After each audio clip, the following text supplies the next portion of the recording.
ಮೊದಲನೇದಾಗಿ ಹೇಳಬೇಕಂದ್ರೆ ಭೀಮಾಯಣನೇ ಅದು ಬೇರೊಂದು ದೃಷ್ಟಿಕೋನದಲ್ಲೇ ನೋಡೋವಂಥ ನಾಟಕ. ನಾವು ಹೇಗೆ ತುಂಬ ಹೀರೋಯಿಸಮ್ ತೋರಿಸ್ತೀವೋ ಮಹಾಭಾರತದ ಈ ಪಂಚಪಾಂಡವರಿರಬಹುದು ಅಥವಾ ದ್ರೌಪದಿನೇ ತಗೊಳ್ಳಿ, ಆ ಹೀರೋಯಿಸಮ್ನ ಅದನ್ನು ಸ್ವಲ್ಪ ಟೋನ್ ಡೌನ್ ಮಾಡಿ ಜಸ್ಟ್ 5-6 ಜನ ನಿಜವಾದ ಮನುಷ್ಯರಿದ್ರೆ ಹೇಗಿದ್ದಿರಬಹುದು ಅನ್ನೋ ರೀತಿ ಬೇರೊಂದು ದೃಷ್ಟಿಕೋನದಲ್ಲೇ ನೋಡಿದ್ದಿದ್ದು. ಸೊ ಅದಕ್ಕೆ ಮುಂಚೆ ನಾವು ಮಾಡಿದ್ದಿದ್ದು ಗೋಕುಲ ನಿರ್ಗಮನ. ಅದಂತೂ ಒಂಥರ ಕೃಷ್ಣ ಭಕ್ತಿಲಿ ಎದ್ದಿದ್ದ ರೀತಿ ಇದ್ದಿದ್ದು. ಇಲ್ಲಿಗೆ ಬಂದ ತಕ್ಷಣ ಅದು ಬೇರೆ ರೀತಿನೇ ಆಯಿತು. And I quite like it. ಯಾಕೆ ಅಂದರೆ ಇಲ್ಲಿ ದ್ರೌಪದಿ ಎಲ್ಲರೂ ಹೇಳೋದೇನೆಂದರೆ ದ್ರೌಪದಿನೇ ಮಹಾಭಾರತದ ಯುದ್ಧಕ್ಕೆ ದ್ರೌಪದಿನೇ ಕಾರಣ ಅಂತ. ಇದರಲ್ಲಿ ಅದನ್ನ ಉಲ್ಟಾ ಮಾಡಿದ್ರು. ದ್ರೌಪದಿ ಹರ್ಸೆಲ್ ಅವಳು ತುಂಬ ಯುದ್ಧಾಕಾಂಕ್ಷಿ ಅನ್ನೋ ರೀತಿ, ಅವಳಿಗೆ ಸಿಕ್ಕಾಪಟ್ಟೆ ಧೈರ್ಯ, ಶೌರ್ಯ, ಪೌರುಷ ತುಂಬ ಇಷ್ಟ ಅನ್ನೋ ರೀತಿ. ಮತ್ತು she is very slightly manipulative. ಮತ್ತು and all of this she did it unapologetically. ಅಂದರೆ ಈಗಿನ ನಾವು ಹೆಂಗಸರು ಹೇಗಿದ್ದೀವೋ, ನಾವು ಒಳ್ಳೆಯವ್ರು ಇರ್ಬೋದು, ಬಟ್ ನಮ್ಮಲ್ಲೂ ಕೆಟ್ಟತನ ಇದೆ. We have our grey shades and we own it. ಆ ರೀತಿ ದ್ರೌಪದಿನ ಬೇರೆಯದೇ ರೀತಿಯಲ್ಲಿ ಚಿತ್ರಿಸಿದ್ರು. ಸೊ ಅದನ್ನು ನಾನು ತುಂಬಾ ಸಾಕಷ್ಟು ಎಂಜಾಯ್ ಮಾಡಿದೆ. ಮತ್ತು ಇದು ನನ್ನ ವೈಯಕ್ತಿಕವಾಗಿ ನನಗೇನು ಅನಿಸಿದ್ದೋ ಇದು these are my opinions. But Bhimayana ನಾಟಕ ಶ್ರೀಪಾದ್ ಭಟ್ರು ಅವರಿಂದ ಕಲ್ತಿದ್ದು ಮಾತ್ರ ಅಗಾಧ. ನಿಜವಾಗ್ಲೂ ಅವ್ರು ಹೆಂಗೆ ವರ್ಕ್ಶಾಪ್ ಎಲ್ಲ ಮಾಡ್ತಾ ಇದ್ದಿದ್ದು, ಮತ್ತೆ ನವರಸಗಳ ಬಗ್ಗೆ ಅದು ಎಂತ ಚೆನ್ನಾಗಿ ಹೇಳಿದ್ರು. ಅಂದ್ರೆ ಒಂದೊಂದು ರಸನು ಹೇಗೆ ಯಾವ ರೀತಿ ಒಂಥರ ಒಂದೊಂದನ್ನೇ ಬಿಚ್ಚಿಟ್ಟು ಅದನ್ನ ಪದರವಾಗಿ ಓಪನ್ ಮಾಡಿಟ್ಟು ನಮ್ಗೆ ಅದನ್ನ ಅರ್ಥೈಸಿದ್ರು. ಅದು ಬಹಳ ಚೆನ್ನಾಗಿತ್ತು. ಮತ್ತು ಅದಲ್ಲದೆ ಅದು ಸಾಲದು ಅಂತ ಇವಾಗ ಸಂತೋಷ ಮತ್ತೆ ಉದ್ವೇಗ ಎರಡರ ಮಧ್ಯೆ ಒಂದು ಬರುತ್ತೆ. ಸೊ ಅದು ಕರೆಕ್ಟಾಗಿ ಯಾವುದೇ ನವರಸಗಳ ಮಧ್ಯೆ ಸೇರದೆ ಹೋದ್ರು ಅದು these are some little things like reading between lines, ಆ ರೀತಿ ಅದನ್ನೆಲ್ಲ ಬಹಳಷ್ಟು. ಅಂದರೆ ಒಬ್ಬ ಆ್ಯಕ್ಟರ್ಗೆ ಇದು ಇರಬೇಕು. ನಾವಿವಾಗ ಏನು ಸತ್ಯ, ನಾವು ಸ್ಟೇಜ್ ಮೇಲೆ ಹೋಗಬೇಕಾದ್ರೆ ನಾವು ಇಂಥ ಇಮೋಷನ್ ಅಂತ ನಾವು ಒಂದು ತಲೆಯಲ್ಲಿ ಇಟ್ಕೊಂಡು ಹೋಗ್ತೀವಿ. ಬಟ್ ಅದರಲ್ಲಿರೋ ಸೂಕ್ಷ್ಮತೆಗಳನ್ನು, ಅದರಲ್ಲಿರೋ ಸಮಥಿಂಗ್ ಅದನ್ನು ಮೀರಿ ಅದರದ್ದು ಆ ಸೂಕ್ಷ್ಮತೆಗಳನ್ನು ಇದನ್ನು ಶ್ರೀಪಾದ್ ಭಟ್ರು ಬಹಳಷ್ಟು ಚೆನ್ನಾಗಿ ಹೇಳ್ಕೊಟ್ರು. ಅಂದರೆ ಅದು ಒಂದು ಫಸ್ಟ್ ಆಫ್ ಆಲ್ ನಾಟಕನೇ ಬೇರೆ ರೀತಿ ಇತ್ತು, ಮತ್ತು ಈ ಒಂಥರ ಈ ಮಾಡ್ರನ್ ಹೆಣ್ಣಿನ ರೀತಿ ಇತ್ತು ಅದು. ಮತ್ತು ಇದೆಲ್ಲ ಸಣ್ಣ ಪುಟ್ಟದ್ದು ನಾವು ಕಲ್ತಿದ್ದು. ಮತ್ತು ಇನ್ನೊಂದು ನನಗೆ ಇವತ್ತಿಗೂ ಒಂಥರ ಮೈಯೆಲ್ಲ ರೋಮಾಂಚನ ಆಗುತ್ತೆ, ಅದು ಇವತ್ತಿಗೂ ಮರೆಯೋಕ್ಕಾಗದೇ ಇದ್ದಿದ್ದು ಅಂದರೆ ನಾವು ಈ ನಾಟಕ ಮತ್ತು ನಟನೆ ಅದರಲ್ಲೆಲ್ಲ ನಾವು ತುಂಬ ಕೇಳ್ತೀವಲ್ವ ದೀಪ, ಈ ಪರಕಾಯ ಪ್ರವೇಶ ಅನ್ನೋ ರೀತಿ. ಅದನ್ನು ಫಸ್ಟ್ ಟೈಮ್ ನಾನು ನೋಡಿದ್ದು ಭೀಮಾಯಣದಲ್ಲಿ. ಮಾಂಟಿ ದೈವದ ರೋಲ್ ಮಾಡಿದ್ದ ಜ್ಞಾಪಕ ಇದೆ ಅದು ನಿಮಗೆ? ಅಪ್ಪ ಅವನು ಅವನು ಮೈಯೊಳಗೊಂದು ದೈವ ಬರುತ್ತೆ. ಆ ಯುದ್ಧ ಭೂಮಿಯಲ್ಲಿ ಅವನು ಹಿಂಗೆ ಒಂಥರ ಮೈಯೆಲ್ಲ ರೋಮಾಂಚನ ಆಗುತ್ತೆ. ಅವ್ನು ನಡುಗ್ತಾ ಇದ್ದಾನೆ. ಅವನು ಆ ರೋಲ್ ಮುಗಿಸ್ಕೊಂಡು ಬ್ಯಾಕ್ ಸ್ಟೇಜ್ ಬಂದ. ಅವನು ಅಲ್ವೇ ಅಲ್ಲ ಅದನ್ನು ಆ ರೀತಿ ನೋಡಿದ್ದು ನಾನು ಫಸ್ಟ್ ಟೈಮ್. ಆ ಪರಕಾಯ ಪ್ರವೇಶ ಅಂದರೆ ಏನು ಅಂತ ನಿಜವಾಗ್ಲೂ ಮಾಂಟಿಯಿಂದನೇ ನೋಡಿದ್ದು. ಮತ್ತು ಇದೆಲ್ಲ ಆಗಿದ್ದಲ್ಲದೆ ಜೊತೆಗೆ ಒಂದು ರೀತಿ ನಾವು ದೃಷ್ಟಿಕೋನ, ನಾವು ಯಾವಾಗಲೂ ಒಂದೇ ಒಳ್ಳೆ ಕುದುರೆಗೆ ಇದು ಕಟ್ಟಿದ ಹಾಗೆ ನೋಡೋದು ಅಗತ್ಯ ಇಲ್ಲ. ಸಾಕಷ್ಟು ಕಡೆಯಿಂದ ಬೇರೆ ಬೇರೆ ರೀತಿ ನೋಡಬಹುದು ಅಂತ ಅದು it just opened our minds. And of course ನಮಗೆಲ್ಲ ಸಾಕಷ್ಟು ತರಲೆ ತಮಾಷೆಗಳು ನಡೆದಿದ್ವು. ಇವರು ದುರ್ಯೋಧನ ಮತ್ತು ಅವನು ಯುಧಿಷ್ಠಿರ. ಆಮೇಲೆ ಇದ್ರ ಟೈಮಲ್ಲಿ ಒಂದು ಸೀನ್ ಬರುತ್ತೆ, ಈ ಪಂಚಪಾಂಡವರು ಸೇರಿ ಒಂದೇ ಕೈಯಿಂದ ನನ್ನನ್ನು ಹೀಗೆ ಮೇಲೆತ್ತಿ ಹಿಡಿಯೋದು. ಅಂದರೆ 5 ಜನ ಗಂಡಂದ್ರು ಸೇರಿ ನನ್ನನ್ನು ಹಿಡಿದು ಮೇಲೆತ್ತಿಟ್ರು ಅಂತಂದ್ರೆ ನನ್ನನ್ನು ಮೇಲ್ ಕೂಡಿಸಿದ್ರು ಅನ್ನೋ ರೀತಿ. ದ್ರೌಪದಿನ ಅದು ಆ ರೀತಿ ದಟ್ ಸಿಂಬಲೈಸೇಷನ್ ಅಂದರೆ ಈ ಒಂಥರ ಸಾಂಕೇತಿಕವಾಗಿ ಒಂದೊಂದೇ ತೋರಿಸ್ತಾ ಹೋಗಿದ್ದು ಅದು ತುಂಬ ಚೆನ್ನಾಗಿತ್ತು. ಆದರೆ ನಾವು ಕಣ್ಣಲ್ಲಿ ಕಂಡಿದ್ದೇ ಸತ್ಯ ಅನ್ನೋದಕ್ಕಿಂತ ಬೇರೆ ಯಾವುದೋ ಅದನ್ನು ಅರ್ಥೈಸ್ಕೊಳ್ಳೋ ರೀತಿ ಅಥವಾ ಅದನ್ನು ಒಂದು ಕಥೆಯಾಗಿ ಬಿಡಿಸ್ತಾ ಹೋಗೋದು ಅದೆಲ್ಲ ತುಂಬ ಚೆನ್ನಾಗಿತ್ತು. ಸೊ ಥಿಯೇಟರ್ಗೆ ಬೇಕಾಗಿದ್ದು ಸಾಕಷ್ಟು ಟ್ರೈನಿಂಗ್, ಸಾಕಷ್ಟು ಮಾಹಿತಿಗಳು ಇನ್ನು ಭೀಮಾಯಣದಿಂದ ಕಲಿತೆ. ಆ್ಯಂಡ್ ಅಫ್ಕೋರ್ಸ್ ಬೆನಕ ಈಸ್ ಬೆನಕದ್ದು ಇವಳು ಬೆನಕಕ್ಕೆ ಆ ನಾಟಕಕ್ಕೆ ಬಂದ್ಲು. ಆದರೆ ನಾಟಕ ಇವಳು ಹೊಸದಲ್ಲ. ಇವಳು ಕಾಲೇಜ್ ಡೇಸಿಂದಾನು ಮಾಡ್ತಿದ್ಲು. ನನ್ನ ಬ್ಯಾಚ್ಮೇಟಿನ ಕಂಟೆಂಪ್ರರಿ ಲೆವೆಲ್. ಇದು ಆಕ್ಚುಲಿ ಬೆನಕಕ್ಕೆ ಬರಕ್ ಮುಂಚೆ ನಾನು ಇಂಗ್ಲಿಷ್ ಥಿಯೇಟರ್ ಅಲ್ಲಿದ್ದೆ. ಅಲ್ಲೂ ನನಗೆ ಬೆನಕದ್ದು ಒಂದು ಸಣ್ಣ ಎಳೆ ಸಿಕ್ಕಿತ್ತು. ಏನಂದ್ರೆ ಆಕ್ಚುಲಿ ಅಲ್ಲಿ ಗೋ ಬ್ಯಾಕ್ ಕಾಲೇಜಲ್ಲಿ ಇದ್ದಾಗ ಸತ್ಯ ಫಸ್ಟ್ ಟೈಮ್ ರಿವೈವ್ ಆಗಿದ್ದು ಯಾವಾಗ ಇದು ಗೋಕುಲ ನಿರ್ಗಮನ 2004 ಅಲ್ವಾ. ಸೊ ಅರೌಂಡ್ 2005 ಅನ್ಸುತ್ತೆ ಫಸ್ಟ್ ಟೈಮ್ ನಾನು ಗೋಕುಲ ನಿರ್ಗಮನ ನೋಡಿದ್ದೆ. ಅವಾಗ ವಿದ್ಯಾ ವೆಂಕಟರಾಮು, ಮಂಜಣ್ಣ ಇವರುಗಳೆಲ್ಲ ಮಾಡಿದ್ದು. ಅದು ನಂಗೆ ತುಂಬ ಇಷ್ಟ ಆಗೋಗಿತ್ತು. ಮತ್ತೆ ಬಿ ವಿ ಕಾರಂತರ ಬಗ್ಗೆ ಕೇಳ್ದವರೇ ಇಲ್ಲ. ಈ ನಾಟಕ ಅಂತ ಇಂಥದ್ದು ಇಂಟ್ರೆಸ್ಟ್ ಇರೋರಂತೂ ಬಿ ವಿ ಕಾರಂತರ ಬಗ್ಗೆ ಕೇಳ್ದವರೇ ಇಲ್ಲ. ಸೊ ಅದು ಕಾರಂತರ ಬಗ್ಗೆ ಅದು ತಕ್ಕ ಮಟ್ಟಿಗೆ ಇಲ್ಲಿ ಕೇಳ್ತಾ ಇತ್ತು. ಮತ್ತೆ ಗೋಕುಲ ನಿರ್ಗಮನ ನೋಡಿದ್ದೆ. ಮತ್ತೆ ಯಾವಾಗ್ಲೂ ಈ ಸುಚಿತ್ರಾ ಫಿಲ್ಮ್ ಸೊಸೈಟಿ, ಅಲ್ಲಿ ಸುಚಿತ್ರಾ ಫಿಲ್ಮ್ ಸೊಸೈಟಿ ಹತ್ರ ನಾವು ಇಂಗ್ಲಿಷ್ ಥಿಯೇಟರ್ ಅಲ್ಲೆಲ್ಲ ನಾಟಕ ರಿಹರ್ಸಲ್ ಮಾಡ್ತಾ ಇದ್ವಿ. ಯಾವಾಗ್ಲೂ ಸುಚಿತ್ರಾ ಫಿಲ್ಮ್ ಸೊಸೈಟಿಗೆ ಹೋಗ್ಬೇಕಾದ್ರೆ ಅಲ್ಲಿ ಬಾಬುಕೋಡಿ ಕಾರಂತ ರಸ್ತೆ ಅಂತ ಇದೆ. ಸೊ ಅದು ಬಿ ವಿ ಕಾರಂತ್ ಯಾವಾಗ್ಲೂ ಒಂಥರ ಅವ್ರು ತಲೆಯಲ್ಲಿ ಕೂತ್ ಬಿಟ್ಟಿದ್ರು. ಮತ್ತೆ ಹೀಗೆಲ್ಲ ನಡೀತಾ ಇರ್ಬೇಕಾದ್ರೆ ಒಂದ್ಸಲ ನಾವು ಇಂಗ್ಲಿಷ್ ಥಿಯೇಟರ್ ರವಿಕುಮಾರ್ ಅಂತ ಇವರು ವಿಷ್ಣುವರ್ಧನ್ ಅವ್ರ ಅಣ್ಣ ಅವ್ರ ಟೀಮ್ ಇತ್ತು. ಸೊ ಅಲ್ಲಿ ಅವರು ಫಸ್ಟು ಜೋಕುಮಾರ ಸ್ವಾಮಿದು ಇಂಗ್ಲಿಷ್ ಅಡಾಪ್ಟೇಷನ್ ತೊಗೊಂಡ್ರು. It was very interesting. ಏನಂದರೆ ಡೈಲಾಗ್ಸ್ ಎಲ್ಲ ಇಂಗ್ಲೀಷಲ್ಲಿ, ಬಟ್ ಹಾಡನ್ನು ನಾವು ಇಂಗ್ಲೀಷಕ್ಕೆ ಇದು ಮಾಡ್ಲಿಕ್ಕೆ ಆಗೋದಿಲ್ವಲ್ಲ, ಟ್ರಾನ್ಸ್ಲೇಟ್ರೇಟ್ ಮಾಡೋಕ್ಕಾಗೋದಿಲ್ಲ. ಹಾಗಾಗಿ ಅದನ್ನು ಕನ್ನಡದ ಹಾಡೇ ಉಳಿಸ್ಕೊಂಡಿದ್ದು. ಅದು ಹೇಳ್ಕೊಡಕ್ಕೆ ಬಂದಿದ್ದು ಕಲ್ಪನಾ ಆಂಟಿ. ಸೊ ಅಲ್ಲಿಂದ ತಿರ್ಗಾ ಅಲ್ಲೂ ಬೆನಕ ಎಲ್ಲೋ ಅಲ್ಲಿಂದ ಒಂದು ಎಳೆ ಬಂತು. ಸೊ ಅದು ಯಾವಾಗಿಂದಲೂ ಇಷ್ಟ ಆಯಿತು ನನಗೆ. ಬೆನಕ, ಅದ್ರದ್ದು ಹಾಡುಗಳು, ಗೋಕುಲ ನಿರ್ಗಮನ ನೋಡಿದ್ರೆ ಬಂದಿದ್ದೆ ದಡಾರ್ ಅಂತ ಗೋಕುಲ ನಿರ್ಗಮನಕ್ಕೆ ಗೋಕುಲದ ಗೋಪಿಕೆಯಾಗಿ. ಸೊ ಇದು ಬೆನಕ ಅಂದರೆ ಒಂಥರ ನಮಗೆ ಎಲ್ಲೋ ಅಲ್ಲಿ ಮಾವಿನಕಾಯಿ ಬಿಟ್ಟಾಗ ಅದನ್ನ ನೋಡ್ತಾ ಒಂದು ದಿವಸ ನಾವು ಅದನ್ನ ಕಿತ್ತು ತಿನ್ಬಹುದಾ ಅಂತ ನೋಡ್ತಾ ಇರ್ತೀವಲ್ಲ, ಆ ರೀತಿ. ಮಾಂಟೋ ಫಸ್ಟ್ ಬಂದಾಗ ನಮಗೆ ಬೆನಕ ಆ ಥರ ಅಂತ ಇರಲಿಲ್ಲ. ಸೊ ಹೀಗೆ ನೀವೆಲ್ಲ ಶೋಸ್ ನೋಡಬೇಕು, ಶೋಸ್ ನೋಡಿದ್ರೇನೆ ಇದಾಗೋದು ಅಂತ ಗೋಕುಲಕ್ಕೆ ಕರ್ಕೊಂಬಂದು. ನನಗೆ ಚಿಕ್ಕ ವಯಸ್ಸಿನೂ ಕೃಷ್ಣ ಅಂದರೆ ತುಂಬ ಇಷ್ಟ. ನಾನು ಬಿಲೀವ್ ಮಾಡೋ ಕೃಷ್ಣ ನಂಗೆ ಈಗಲೂ ಗೂಸ್ ಬಂಪ್ಸ್ ಬರೋ ಥರ ಎಕ್ಸ್ಪೀರಿಯನ್ಸ್ ಆಯಿತು ಫಸ್ಟ್ ಟೈಮ್ ನೋಡಿ. ನಾನು ಎದು ಹತ್ರ ಒಂದೇ ಹೇಳಿದ್ದೆ, ಈ ನಾಟಕ ನಾನು ಮಾಡಬೇಕು ಅಂದರೆ ದಟ್ ಈಸ್ ಮೈ ಡೆಸ್ಟಿನೇಷನ್ ನಾಟಕ ಥರ ನನಗೆ ಫೀಲು. ನಾನು ಇದನ್ನು ಮಾಡಬೇಕು ಅಂತ. ಆಮೇಲೆ ಅದು ಮಾಡೋಕ್ಕೆ ಚಾನ್ಸ್ ಸಿಕ್ತು. ಅದೇ ದೇವ್ರ ದಯದಿಂದ, ಕೃಷ್ಣನ ದಯದಿಂದ ಬೇಗನೆ ಚಾನ್ಸ್ ಸಿಕ್ತು. ಲೈಕ್ ಒಂದು ವಿದಿನ್ ಅ ವೀಕ್ 10 days ನಾವು ಕಲ್ತ್ಕೋಬೇಕು. ಅದು ಕಾಸರಗೋಡಲ್ಲಿ ನಾವಿಬ್ರು ಮಾಡಿದ್ದು ಕಲ್ತ್ಕೋಬೇಕು. ಶ್ರುತಾ ಆಕ್ಚುಲಿ ಅವಾಗ ಹೇಳಿದ್ರು, ಈ ನಾಟಕ ಆಗೋಷ್ಟೊತ್ತಿಗೆ ನಿಮ್ಗೆ ಎಲ್ಲೇ ಕೃಷ್ಣ ಅಂತ ಕೇಳಿದ್ರು ಮೈ ಜುಮ್ ಅನ್ನುತ್ತೆ ನೋಡು ಅಂತ. ನಾನು ಏರೋಬಿಕ್ಸ್ ಟ್ರೈನರು, ಹಿಂಗೆ ಕ್ಲಾಸ್ಗೆ ಹೋಗಿದ್ದೆ. ನಾವು ಅಷ್ಟೊತ್ತಿಗೆ ಪ್ರಾಕ್ಟೀಸ್ ಎಲ್ಲ ಮಾಡ್ತೀವಿ. ನಾನು ಕೇಳಿದೆ ಒಂದು ಸ್ಟೂಡೆಂಟ್, ನಿಮ್ಮ ಹೆಸರೇನು ಅಂತ. ಕೃಷ್ಣ ಅಂದರು. ನಂಗೆ ರಿಯಲಿ ಹೆಂಗೆ ಕೃಷ್ಣ ಅಂದ್ಕೊಳ್ಳೆ ಫೀಲ್ ಆಯಿತು ಅಂದರೆ ಆ ನಾಟಕ ಕಲಿತಾ ಇದ್ದಾಗ. ಬಟ್ ಆ ನಾಟಕ ಮಾಡೋ ಎಕ್ಸ್ಪೀರಿಯನ್ಸ್ ನಿಜವಾಗ್ಲೂ ಕೃಷ್ಣನೇ ನಮ್ಮ ಜೊತೆ ಇದ್ದಾನೆ ಹೇಳೋ ಥರನೇ ಅನಿಸುತ್ತೆ. ಗೋಕುಲ ನಿರ್ಗಮನ ಇಸ್ ಲೈಕ್, ನಾನು ಎಷ್ಟೇ ನಾಟಕ ಮಾಡಿದ್ರು ಏನೇ ಮಾಡಿದ್ರು ಅದೇ ನನ್ನ ಬೆಸ್ಟು, ಅದೇ ನಂಗೆ ಸಖತ್ ಖುಷಿ ಕೊಡೋ ನಾಟಕನು. ಸೊ ಕಾಸರಗೋಡ್ನಲ್ಲಿ ಏನಾಯಿತು, ತ್ರಿಶೂರಲ್ಲಿ ಏನಾಯಿತು, Jaipur, please go on tours. Gokula ಆ ನಾಟಕದಲ್ಲಿ ಗೋಕುಲ ಹೇಗೆ ಕೃಷ್ಣ ನಿರ್ಗಮಿಸ್ತಾ ಇದ್ದ ಹಾಗೆ, ಅಂದರೆ ಅದು ನಾಟಕದ ಎಸೆನ್ಸ್ ಏನಿದೆ ಅಂದರೆ, ಒಂದೂರು ಬಿಟ್ಟು ಮತ್ತೊಂದು ಊರಿಗೆ ಕೃಷ್ಣ ಹೋಗುವಾಗ ಅದರಲ್ಲಿ ಮಡುಗಟ್ಟೋ ದುಃಖ ಅಲ್ವಾ, ಅದು ಎಲ್ಲರೂ ಅನುಭವಿಸುವಂಥ ಭಾವನೆಗಳು ಅದೇ ಇದ್ದಿದ್ದು. ಆದರೆ ತಮಾಷೆ ಅಂದರೆ ಈ ಗೋಕುಲ ನಿರ್ಗಮನನೇ I think the most toward ನಾಟಕ. ಸಾಕಷ್ಟು ಬೇರೆ ಬೇರೆ ಊರುಗಳಲ್ಲಿ ಮಾಡಿದ್ದಿದ್ದು.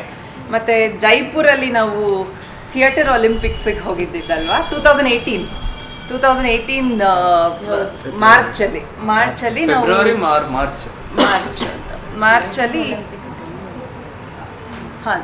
ಮಾರ್ಚ್ ಯಾವಾಗ ಹೇಳಿದ್ದು theatre March 23rd national international theatre ಡೇಗೆ ಇಂಡಿಯಾನಲ್ಲಿ ಥಿಯೇಟರ್ ಒಲಿಂಪಿಕ್ಸ್ ಆಗ್ತಾ ಇತ್ತು. ಅವಾಗ ನಾವು ಜೈಪುರ್ಗೆ ನಾವೆಲ್ಲ ಗೋಕುಲದವರು ಒಟ್ಟಿಗೆ ಹೋಗಿದ್ವಿ ಕೃಷ್ಣನ ಜೊತೆ. ಒಳ್ಳೆ ಎಕ್ಸ್ಪೀರಿಯನ್ಸ್ ಅದಂತೂ. ಲಾಂಗ್ ಡಿಸ್ಟೆನ್ಸ್ ಟ್ರೈನಲ್ಲಿ ಹೋಗಿತ್ತು. ಮತ್ತೆ ಅಲ್ಲಿ ಎಲ್ಲ ತುಂಬಾ ಚೆನ್ನಾಗಿ ನೋಡ್ಕೊಂಡ್ರು, ಚೆನ್ನಾಗಿತ್ತು. ಶೋನು ಅಷ್ಟೇ. ಗೋಕುಲ ಅಂದಾಗ ಫಸ್ಟ್ ಬರೋದು ಸೆಟ್. ಸೆಟ್ ಆ ಸೆಟ್ ನಮ್ಮ ಜೊತೆಗೆ ಅದನ್ನು ಸೆಟ್ ಇದೆ, ಒಂದ್ ಫೋಟೋ ಇದೆ ಗಿರೀಶ್ ಒಂದ್ ಹೊತ್ಕೊಂಡಿರೋದು. ಪ್ರತಿಯೊಬ್ರು ಅಲ್ಲಿಂದ ಅಲ್ಲಿಗೆ ಎಷ್ಟು ದೂರ ಇತ್ತು ಎಲ್ಲ ತಗೊಂಡ್ ಹೋಗ್ತಾ ಇರೋದು, ಆ ಸಾಲಕ್ ಬರ್ತಾ ಇರೋದು. ಜೊತೆಗೆ ಯಾವ್ದು ಚಿಕ್ಕದಿಲ್ಲ, ದೊಡ್ಡ ದೊಡ್ಡ ಟ್ರಂಕ್ಗಳು. ಆ ಟ್ರಂಕ್ ಇರ್ಲೇಬೇಕು, ಆ ದೊಡ್ಡ ಟ್ರಂಕು, ಡೆಲ್ಲಿ ರೈಲ್ವೆ ಸ್ಟೇಷನ್ ಆ ಮರಗಳು, ಅದನ್ನು ಎಲ್ಲ ಸೆಟ್ ಎಲ್ಲ ತಗೊಂಡೋಗ್ಬೇಕಲ್ಲ.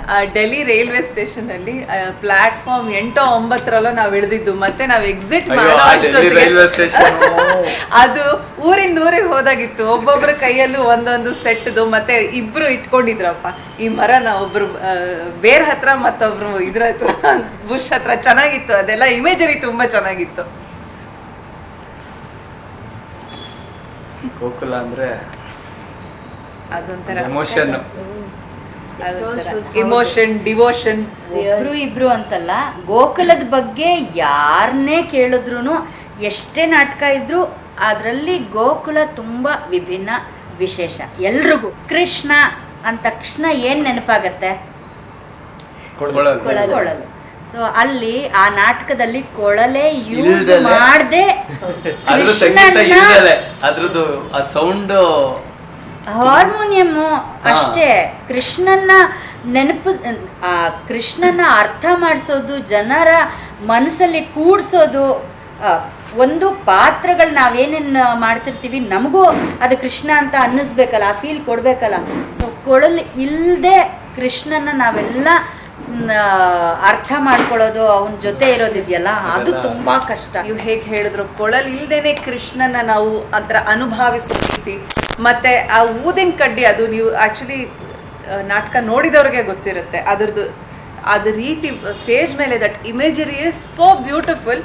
ಅದೊಂಥರ ಇಟ್ಸ್ ವೆರಿ ಆರ್ಟಿಸ್ಟಿಕ್. ಬಟ್ ಅದನ್ನ ಕಾರಂತ್ರ ನೋಡಿದ ರೀತಿ, ಆ ವೈರುಧ್ಯ ಅಂದ್ರೆ ಊದಿನ ಕಡ್ಡಿ ಅಲ್ಲಿ ಇಲ್ಲಿ ಕಾಣೋದ್ರಿಂದನೇ ನಿಮ್ಗೆ ಕತ್ಲೇನು ಅಂತ ಅರ್ಥ ಆಗೋದು ಅಂತ. ಅಂದ್ರೆ ಬೆಳಕಿನ ಮೂಲಕ ನಾವು ಕತ್ಲನ್ನ ಅರ್ಥ ಮಾಡ್ಕೊಳ್ಳೋದು. ಆಮೇಲೆ ಅದ್ರ ಮುಖಾಂತರ ಕೃಷ್ಣನ್ನು ಕಾಣಿಸೋ ತರ ಮಾಡಿದ್ದಾರೆ. ಅದು ನೀನಾ ಸಾಂಗ್ ಆಕ್ಚುಲಿ ನಾನು ಫಸ್ಟ್ ಬೆನಕಾಗಿ ಬಂದಾಗ ಮಾಡಿದ ನಾಟಕನೇ ಗೋಕುಲ ನಿರ್ಗಮನ.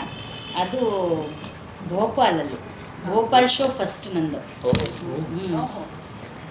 ತುಂಬ ಅದ್ಭುತವಾದ ಶೋ. ಅಂದರೆ ಇಂಟಿಮೇಟ್, ಒಂಥರ ಥಿಯೇಟರ್. ಹೇಗೆ ಅಂದರೆ ಎದುರೆದುರುಗಡೆನೆ ಇಲ್ಲೆಲ್ಲ ಸಿಗ್ತಿರ್ತಾರೆ ಆಡಿಯನ್ಸು. ನಾನು, ನಮ್ಮಣ್ಣ, ದೇವರ್ಷ ಮತ್ತು ಬೃಂದ 3 ಜನ ಒಂಥರ ಬೆನಕಾಗೆ ಎಂಟ್ರಿ ಕೊಟ್ವಿ. ಅಲ್ಲಿಂದ ನಾನು ಫಸ್ಟ್ ನಮ್ಮಣ್ಣ ಸತ್ತವರ ನೆರಳಿನಲ್ಲಿ ಪರಾಕ್ ಹೇಳೋದು ಮಾಡ್ತಿದ್ದ. ನಾನು ಇನ್ನೂ ಚಿಕ್ಕ ವಯಸ್ಸು ಅಂತ ನಾನೇನು ಸ್ಟೇಜ್ ಹಚ್ಚಿರಲಿಲ್ಲ. ಬಟ್ ಅದಾದಮೇಲೆ ಹಯವದನಲ್ಲಿ ನಮ್ಮದು ಎಂಟ್ರಿ ಆಯಿತು. ಹೆಂಗಂತಂದರೆ ನಾನು ಹೆಮ್ಮೆ ಥರ ಹೇಳ್ಬೋದು, ತ್ರಿಬಲ್ ರೋಲ್ ಆ್ಯಕ್ಟಿಂಗ್ ಮಾಡ್ತಿದ್ದೆ ಅಂತ. ಸ್ಟಾರ್ಟಿಂಗಲ್ಲಿ ಗಣೇಶನ ಪಾತ್ರನೂ ನಾನೇ ಬಂದು ಹಿಂಗೆ ನಿಂತ್ಕೋತಿದ್ದೆ. ಅದಾದಮೇಲೆ ಗೊಂಬೆಗಳ ಪಾತ್ರ, ಅದು ಒಳ್ಳೆ ಎಕ್ಸ್ಪೀರಿಯೆನ್ಸ್.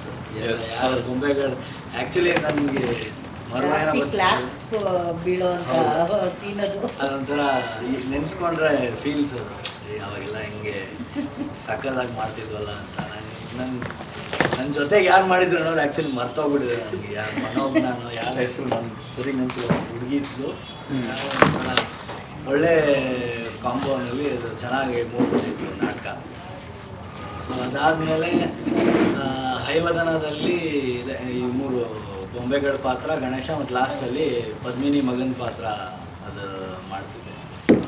ನಾನು ಒಂದು ಸ್ವಲ್ಪ ವರ್ಷ ಆದಮೇಲೆ ಸತ್ತವರ ನೆರಳು ಜಾಯ್ನ್ ಆದ್ವಿ. ಅಂದರೆ ನಮ್ಮಣ್ಣ ಮೊದಲಿಂದನೂ ಮಾಡ್ತಿದ್ದ, ಅದು ಪರಾಕ್ ಹೇಳೋದು. ಅದಾದಮೇಲೆ ನಾನು ನಮ್ಮಣ್ಣನೇ ಒಂಥರ ಮಠದಲ್ಲಿ ಪರಾಕ್ ಹೇಳೋದು ಪಾತ್ರ ಬರ್ತಿತ್ತು.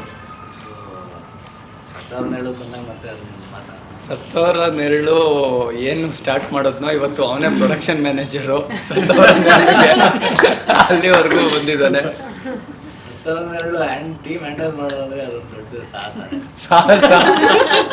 ಅಲ್ಲಿ ಏನಿಲ್ಲ, 30-40 ಜನ ಆರ್ಟಿಸ್ಟ್ಗಳು ಬರ್ತೀವಿ, ಎಲ್ಲ ಸೇರಿ ದಾಸು, ಬ್ಯಾಕ್ ಸ್ಟೇಜ್ ಎಲ್ಲ ಎಲ್ಲರೂ ಎಲ್ಲ ಮಾಡೋದೆ. ಇದರಲ್ಲಿ ಹಿಂಗೆ ಸಪ್ರೇಟ್, ಹಂಗೆ ಸಪ್ರೇಟ್ ಅಂತ ಎಲ್ಲರೂ ಮಾಡೋದೆ. ವೆನಕಾನಲ್ಲಿ ಸಪ್ರೇಟ್ ಮಾಡೋದಂತೆಲ್ಲ ಏನಿಲ್ಲ. ಸೊ ಹೈವದನದ ಎಕ್ಸ್ಪೀರಿಯೆನ್ಸ್ ಹೇಳೋದಂದರೆ, ನಾನು ಅದೇ ಒಂದಿಷ್ಟು ವರ್ಷ ಆದಮೇಲೆ ನಂದು ಹೈಸ್ಕೂಲು ಸ್ಟಡೀಸ್ ಅಂತ ಬ್ರೇಕ್ ತೊಗೊಂಡೆ. ಅದಾದಮೇಲೆ ನಾನು ವಾಪಸ್ ಹೈವದನದಲ್ಲಿ ಟಚ್ ಹೋಗ್ಬಿಟ್ಟಿದ್ದೆ. ಅಂದರೆ ಹೈವದನದಲ್ಲಿ ಕಾಮಿಡಿ ಏನಂತ ಹೇಳ್ತೀನಿ ಕೇಳಿ. ಹೈವದನದಲ್ಲಿ ಬೊಂಬೆಗಳ ಪಾತ್ರ ಚೇಂಜ್ ಆಗೋದು ಹೇಗೆ ಅಂತ. ಇವಂದು ಹಿಂಗೆ ಮುಗೀತು, ಮಾಡೋಕ್ಕಾಗಲ್ಲ. ಯಾವಾಗ ಅಂತಂದರೆ ಕಾಸ್ಟ್ಯೂಮು ಯಾವಾಗ ಸೆಟ್ ಆಗಲ್ಲ ಅವಾಗ ಬೊಂಬೆ ಪಾತ್ರ ನಿಂಗೆ ಮುಗೀತು ಅಂತ. ನಿಮಗೆ ಬೊಂಬೆ ಪಾತ್ರ ಚೇಂಜ್ ಆಗಬೇಕಂದ್ರೆ ನಿನ್ನ ಕಾಸ್ಟ್ಯೂಮ್ ಸೆಟ್ ಆಗ್ತಾ ಇಲ್ಲ, ನಿನ್ನ ಕಾಸ್ಟ್ಯೂಮ್ ಚಿಕ್ಕದಾಗ್ತಾ ಇದೆ, ಸೆಟ್ ಆಗ್ತಾ ಇಲ್ಲ ಅಂದರೆ ನೀನು ಮುಗೀತು, ಹೊಸ ಬೊಂಬೆ ಹುಡುಕ್ಬೇಕು ನಾಟಕಕ್ಕೆ. ಇಲ್ಲಿವರೆಗೂ ನನಗೆ ಯಾರು ದೊಡ್ಡವ್ರು ಆಗ್ತಾ ಇದ್ದಾರೆ ಸೈಜಲ್ಲಿ, ಸೆಟ್ ಆಗ್ತಾ ಇಲ್ಲ ಕಾಸ್ಟ್ಯೂಮಾ, ನೆಕ್ಸ್ಟ್ ಬೊಂಬೆ ರೀಪ್ಲೇಸ್ಮೆಂಟ್. ಸೊ ಅದೊಂದು ಮಜಾ ಅಯೋಧನ ನಾಟಕದ್ದು. ಸೊ ಹಾಗೆ ಯಾವುದು ಹೈಸ್ಕೂಲ್ ಟೈಮ್ ಬರೋಷ್ಟೊತ್ತಿಗೆ ನಮ್ಮದು ಹೈಟು ವೆಯ್ಟು ಎಲ್ಲ ಜಾಸ್ತಿ ಆಗಿತ್ತು. ಸೆಟ್ ಆಗಲ್ಲ ನನ್ನ ಬೊಂಬೆ ಪಾತ್ರಕ್ಕೆ ಅಂತ ಅಂದ್ಬಿಟ್ಟು ಆವಾಗಿಂದ ಹೈವದನ ಡಿಸ್ಕನೆಕ್ಟ್ ಆಗಿದ್ವಿ. ಅದಾದಮೇಲೆ ಹೈವದನ ರಿವೈವಲ್ ಆಗಿತ್ತು 2018 ಪೂರ್ಣ ಅಣ್ಣ ಲಾಸ್ಟ್ ಶೋ ಮಾಡಿದ್ವಿ JSS ಅಲ್ಲಿ. ಹೌದು, 4th ಜನರೇಷನ್ ಅಂತ ಸರ್ ಚೇಂಜ್ ಮಾಡಿ ಅವೆಲ್ಲ ಹೊಸಬ್ರಿಗೆ ಇದು ಮಾಡಿ ಅಲ್ಲಿ JSS ಅಲ್ಲಿ ಫಸ್ಟ್ ಟೈಮು ನನಗೆ ನಟ ಒಂದು ಕ್ಯಾರೆಕ್ಟರ್. ಸೊ ಅಲ್ಲಿ ಬೊಂಬೆಯಿಂದ ಇದು ಮಾಡ್ತಾ ಇದ್ದೀನಿ ಅಂತ ಅದೊಂದು ಚೆನ್ನಾಗಿತ್ತು. ಫಸ್ಟ್ ಶೋ ಮಾತ್ರ ವರ್ಷಾಗಿ ಮಾಡಿದ್ದೆ. ಅಂದರೆ ಗಂಟ್ಲು ಅದು ಹರ್ಚ್ಕೊಂಡೆಲ್ಲ ಭಾಗವತ್ರೆ ಅಂತೆಲ್ಲ ಕೂಗೋದೆಲ್ಲ ಇರುತ್ತೆ. ನನಗೆ ಆವಾಗ ವಾಯ್ಸ್ ಹೆಂಗೆ ಅಂದರೆ ಸಣ್ಣ ವಯಸ್ಸಲ್ಲಿ ಹೆಂಗೋ ಮಾಡಿಬಿಡ್ತಿದ್ವಿ. ಸಣ್ಣ ವಯಸ್ಸಲ್ಲಿ ಮಕ್ಳು ಏನು ಮಾಡಿದ್ರು ಮಜಾನೇ, ಎಲ್ಲರೂ ಎಂಜಾಯ್ ಮಾಡ್ತಾರೆ. ಬೊಂಬೆಗಳ ಪಾತ್ರ ಬೇರೆ, ಬೊಂಬೆಗಳು ಹೆಂಗಿದ್ರು ಏನು ಎಲ್ಲ ಮಜಾ. ಸೊ ಅದೇನೋ ಆ್ಯಕ್ಚುಲಿ ಆ್ಯಕ್ಟಿಂಗ್ ಅಂದರೆ ಏನು, ವಾಯ್ಸ್ ಕಲ್ಚರ್ ಹೇಗಿರುತ್ತೆ ಅನ್ನೋದು ನನಗೆ ನಟನ ಪಾತ್ರ ಮಾಡಿದಾಗ ಒಂದು ಐಡಿಯಾ ಬಂದಿತ್ತು. ಯಾವಾಗ ಅಂತಂದರೆ ಅದು ನಾನು ಫುಲ್ಲು ಗಂಟ್ಲಿಂದ ಹರ್ಚ್ಕೊಂಡ್ಬಿಡ್ತಿದ್ದೆ.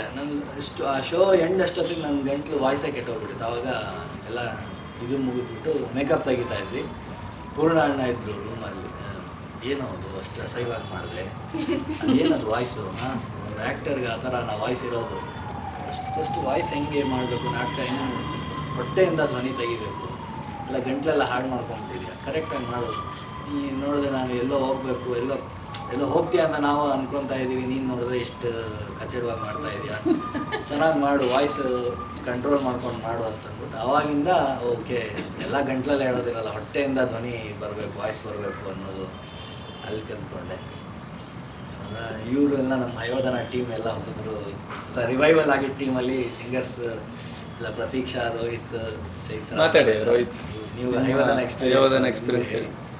ಅಂದರೆ ಅದಕ್ಕಿಂತ ಮುಂಚೆ ಒಂದೆರಡು ಟೀಮಲ್ಲಿ ಇದು ಥಿಯೇಟರ್ ಮಾಡಿದ್ದೆ. ಬೃಂದ ನೋಡಿದ್ರು, ಯಾಕಂದರೆ ಬೃಂದ ಅವ್ರ ಅಣ್ಣ ಮತ್ತು ನಾನು ಒಂದೇ ಟೀಮಿಂದ ಶುರು ಮಾಡಿದ್ದು. ಸೊ ಬೃಂದ ಅಲ್ಲಿ ನೋಡಿದ್ರು ಆ್ಯಂಡ್ ಯಾವಾಗಲೂ ಹಿಂಗೆ ಸಿಕ್ಕಿದಾಗ ಹೇಳಿದ್ರು, ನೀವು ಹಾಡ್ತೀರಾ, ಇದು ಈ ಹೈವದನ ರಿವೈವಲ್ ಆಗ್ತಿದೆ, ಇಲ್ಲಿ ಬಂದು ಜಾಯಿನ್ ಆಗಿ. ನಿಜ ಹೇಳ್ಬೇಕಂದ್ರೆ ರಂಗ ಸಂಗೀತ ಅಂದ್ರೆ ಏನು ಅಂತ ಅವಾಗ ಗೊತ್ತಿರಲಿಲ್ಲ. ಲೈಕ್ ಸುಮ್ಮನೆ ಹಾಡಿದ್ವಿ ಅನ್ನೋದು ನಿಜ, ಬೇರೆ ಕಡೆ ಎಲ್ಲ ಹಾಡಿದ್ವಿ ಅನ್ನೋದು ನಿಜ, ಬಟ್ ರಂಗ ಸಂಗೀತ ಅಂದ್ರೆ ಏನು ಅಂತ ಡೆಫಿನೆಟ್ ಆಗಿ ಗೊತ್ತಿರಲಿಲ್ಲ. ಸುಮ್ಮನೆ ಇಲ್ಲಿ ಬಂದಾಗ್ಲೂ ಅದೇ ಅವಾಗ ಹೇಳ್ದಂಗೆ ಇದು ನಾಗೇಶ್ ಜಯಕುಮಾರ್ ಸರ್ ತುಂಬಾ ಎಂಕರೇಜ್ ಮಾಡ್ತಿದ್ರು. ನಾವು ಎಷ್ಟೇ ಹೆಂಗೆ ಯಾವ್ದಾವ್ದೋ ಶ್ರುತಿಲ್ಲ ಹೆಂಗೆ ಪಾಪ ಅವ್ರು ತುಂಬಾ ಎಂಕರೇಜ್ ಮಾಡೋರು. ಸೊ ಆ್ಯಂಡ್ ಆವಾಗ್ಲೇ ಇದು ಈ ಥರ ಸರ್ಕಲ್ಗಳಲ್ಲೇ ಪ್ರಾಕ್ಟೀಸ್ ಮಾಡಬೇಕಾದ್ರೆ ರಂಗ ಸಂಗೀತ ಅಂದರೆ ಲೈಕ್ ಬ್ರೇಕ್ ಮಾಡೋದು ಹೆಂಗೆ, ಸುಮ್ಮನೆ ಪ್ಲೇ ಬ್ಯಾಕ್ ಥರ ಒಂದೇ ಇದರಲ್ಲಿ ಹಾಡೋದಲ್ಲ, ಬ್ರೇಕ್ ಮಾಡಿ ಹೆಂಗೆ ಆಡೋದು ಆ್ಯಂಡ್ ಎಮೋಷನ್ ಯಾತಕ್ಕೆ ಮೋಸ್ಟ್ ಇಂಪಾರ್ಟೆಂಟು ಅದು ಎಲ್ಲ ಡೆಫಿನೆಟ್ಲಿ ನಾವು ಹೈವದನ ರಿವೈವಲ್ ಪ್ರೊಡಕ್ಷನಲ್ಲೇ ಇದು ಕಲ್ತಿದ್ದು. ಆ್ಯಂಡ್ ಇನ್ನೊಂದೇನು ಅಂದರೆ ಸುಮ್ಮನೆ ನಮ್ಮ ತಾಳಕ್ಕೆ ನಾವು ಮುಂಚೆ ಹಾಡ್ಕೊಂಡು ಹೋಗ್ತಾ ಇದ್ವಿ. ಅಲ್ಲಿ ಯಾರೋ ಆ್ಯಕ್ಟರ್ ಇದ್ದಾರೆ, ಅವ್ರಿಗೆ ನಾವು ಸಿಂಕ್ ಮಾಡಿಬಿಟ್ಟು ಹಾಡಬೇಕು, ನಮಗೆ ಸುಮ್ಮನೆ ಮನಸ್ಸಿಗೆ ಬಂದಾಗೆಲ್ಲ ಹಾಡ್ಕೊಂಡು ಹೋಗಕ್ಕಾಗಲ್ಲ. ಸೊ ಅದು ಫ್ಯಾಂಟಾಸ್ಟಿಕ್ ಎಕ್ಸ್ಪೀರಿಯನ್ಸ್. ಮತ್ತು ಅದೇ ಆವಾಗಲೇ ಹೇಳ್ದಂಗೆ ಸೊ ಮೈಸೂರು ಕಲಾಮಂದಿರದಲ್ಲಿ ಒಳಗಡೆ ಕಾರಂತರದ್ದು ಫೋಟೋ ಇದೆಯಲ್ಲ, ಸೊ ಆ ಫೋಟೋ ನೋಡಿದಾಗೆಲ್ಲ ಕಾರಂತರ ಬಗ್ಗೆ ಮಾತು, ಬಟ್ ಇಂಡೆಪ್ತ್ ಅವಾಗ ಗೊತ್ತಿರಲಿಲ್ಲ. ಆ್ಯಂಡ್ ಅವ್ರ ಮ್ಯೂಸಿಕ್ ಅಷ್ಟು ನಾನು ಕೇಳಿರಲಿಲ್ಲ. ಬಟ್ ಅದು ಹೆಂಗೆ ಅಂದರೆ ಎಕ್ಸ್ಪೀರಿಯನ್ಸ್ ಒಂಥರ ಫಸ್ಟ್ ಟೈಮ್ ಕೇಳಿದಾಗಲೇ ಇಟ್ ಹಿಟ್ಸ್ ಯು. ಎಸ್ಪೆಷಲಿ ನಾನು ಅಂದರೆ ಆವಾಗ ಫಸ್ಟ್ ಟೈಮ್ ನಾನು ಆ ಥರ ಮ್ಯೂಸಿಕ್ ನಾನು ಫಸ್ಟ್ ಟೈಮ್ ಕೇಳಿದ್ದು. ಈ ಥರ ಒಂದು ಆ ಮ್ಯೂಸಿಕ್ ಕಂಪೋಸಿಷನ್ ಏನಂತಾರೆ, ಆ ಗ್ರಾಮರೇ ಬೇರೆ, ಅದು ಎಲ್ಲೆಲ್ಲಿ ಬ್ರೇಕ್ ಆಗುತ್ತೆ, ಯಾವ್ಯಾವ ಪದಕ್ಕೆ ಅದು ಸ್ಟ್ರೆಸ್ ಆಗುತ್ತೆ, ಪಂಚ್ ಆಗುತ್ತೆ, ಆ ಗ್ರಾಮರೇ ಬೇರೆ. ನಾನಂತೂ ಡೆಫಿನೆಟ್ಲಿ ಅದಕ್ಕಿಂತ ಮುಂಚೆ ಕೇಳಿರಲಿಲ್ಲ. ಕೆಲವು ಸಲ ಮ್ಯೂಸಿಕ್ ಒಂದು ಸ್ವಲ್ಪ ಟೈಮ್ ತೊಗೊಳುತ್ತೆ ಇಷ್ಟ ಆಗೋಕ್ಕೆ. ಆ ಹಾಡು 3-4 ಸಲ ಕೇಳಿದ ಮೇಲೆ ಇಷ್ಟ ಆಗುತ್ತೆ. ಬಟ್ ಇದೊಂಥರ ಫಸ್ಟ್ ವೇವಲ್ಲೇ ಪಟ್ಟನ್ ಸುನಾಮಿ ಥರ ಹೊಡೆದಾಗೆ. ಸೊ ಸಖತ್ತಾಗಿತ್ತು ಅದು. ಆ ಥರ ಸಾಂಗ್ಸ್ ಮೋಸ್ಟ್ಲಿ ಅದರಿಂದಾನೇ ಒಂದು ಸ್ವಲ್ಪ ರಂಗಗೀತೆಗಳು ಅಂದರೆ ಒಂಥರ ಲವ್ ಅಫೇರ್ ಶುರುವಾಗಿದ್ದು. ಬ್ಯೂಟಿಫುಲ್ ಮಾತ್ರ. ಸೊ ನಿಮ್ ಲವ್ ಅಫೇರ್ ಟೈಮ್ನಲ್ಲಿ Rohit, I want you to speak more, giving one more ಕತೆ ನಿಮ್ದು ಸತ್ತವರ ನೆರಳಿನಲ್ಲಿ. ಸರ್ ಇದು ಅದು ಒಂದೇ ಅಲ್ವಾ ಸರ್? ಡೆಲ್ಲಿ ಶೋ ಸುಮಧುರ ಅನುಭವ. ಸೊ 2 ಕಾಂಟೆಕ್ಸ್ಟ್ ಸಿಕ್ತು. ಸೊ ಯಾವಾಗಲೂ ಇಲ್ಲೇ ಹಯವದನ ಪ್ರಾಕ್ಟೀಸ್ ಮಾಡ್ಬೇಕಾದ್ರೆ ಸತ್ಯನೇ ಇದು ಅದು ಬಾಬಾಕರ್ ಅಂತ ಈ ರೋಲ್ ರೋಹಿತ್ ಮಾಡ್ಲಿ ಅಂತ ಹೇಳಿ ನಾನು ಅವಾಗ ಆಚೆ ಹೋಗ್ತಾ ಇದ್ದೀನಿ. ಇನ್ಯಾರೋ ಇಷ್ಟು ದೊಡ್ಡ ಗುಂಪಿದೆಯಲ್ಲ, ಇನ್ಯಾರೋ ರೋಹಿತ್ ಇರಬೇಕು ಅಂತ ನಾನು ಸುಮ್ಮನೆ ಕಂಟಿನ್ಯೂ ಮಾಡಿದೆ. ಅದೇ ನೀವೇ ಕಣ್ರಿ. ಸೊ ಡೆಲ್ಲಿ ಶೋನೇ ನಂದು ಫಸ್ಟ್ ಆಕ್ಚುಲಿ ಬಾಬಾಕರ್ ಅಂತ. ಹಯವದನ ಇಲ್ಲಿ ಸತ್ತವರ ನೆರಳು. ಸೊ ಅಲ್ಲಿ ದ ವೆರಿ ಫೇಮಸ್ ಲೊಳಲೊಟ್ಟೆ ಸಾಂಗ್. ಸರಿ, ಹಾಡ್ಬಿಟ್ಟು ಆಮೇಲೆ ಕತೆ ಹೇಳಿ. ಓಹ್ ಅಬ್ಬಾ ಪ್ಲೀಸ್.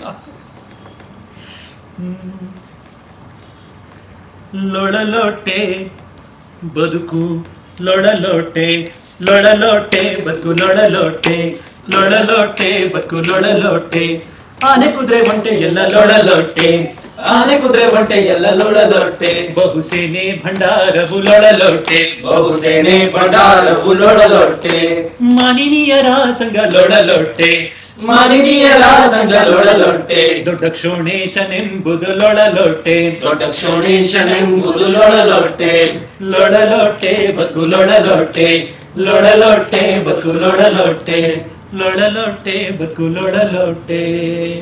ಹಿಂಗೆ ಫಸ್ಟ್ ಪ್ಯಾರ ಹಾಡಿ ಆಮೇಲೆ ಸೆಕೆಂಡ್ ಪ್ಯಾರ ಇನ್ನೇನು ಶುರುವಾಗಬೇಕು ಅನ್ಬೇಕಾರೆ ಅಲ್ಲಿ ಸಂವಾದ ಅಂತ ಹೇಳಕ್ಕಾಗಲ್ಲ, ಸ್ಟೇಜ್ ಮೇಲೆ ನೆಕ್ಸ್ಟ್ ಪ್ಯಾರ ಇನ್ನೇನು ಶುರುವಾಗುತ್ತೆ ಅದು. ಅಂಡ್ ಅದು ಮಧ್ಯದಲ್ಲಿ ಒಂದು ಡೈಲಾಗ್ ಬೇರೆ ಇದೆ, ಸೊ ಸ್ವಲ್ಪ ಗ್ಯಾಪ್ ಸಿಗುತ್ತೆ. ನಾನು ಸರ್ ಅದನ್ನೇ ಆಡ್ ಮಾಡಬೇಡಿ ಸರ್,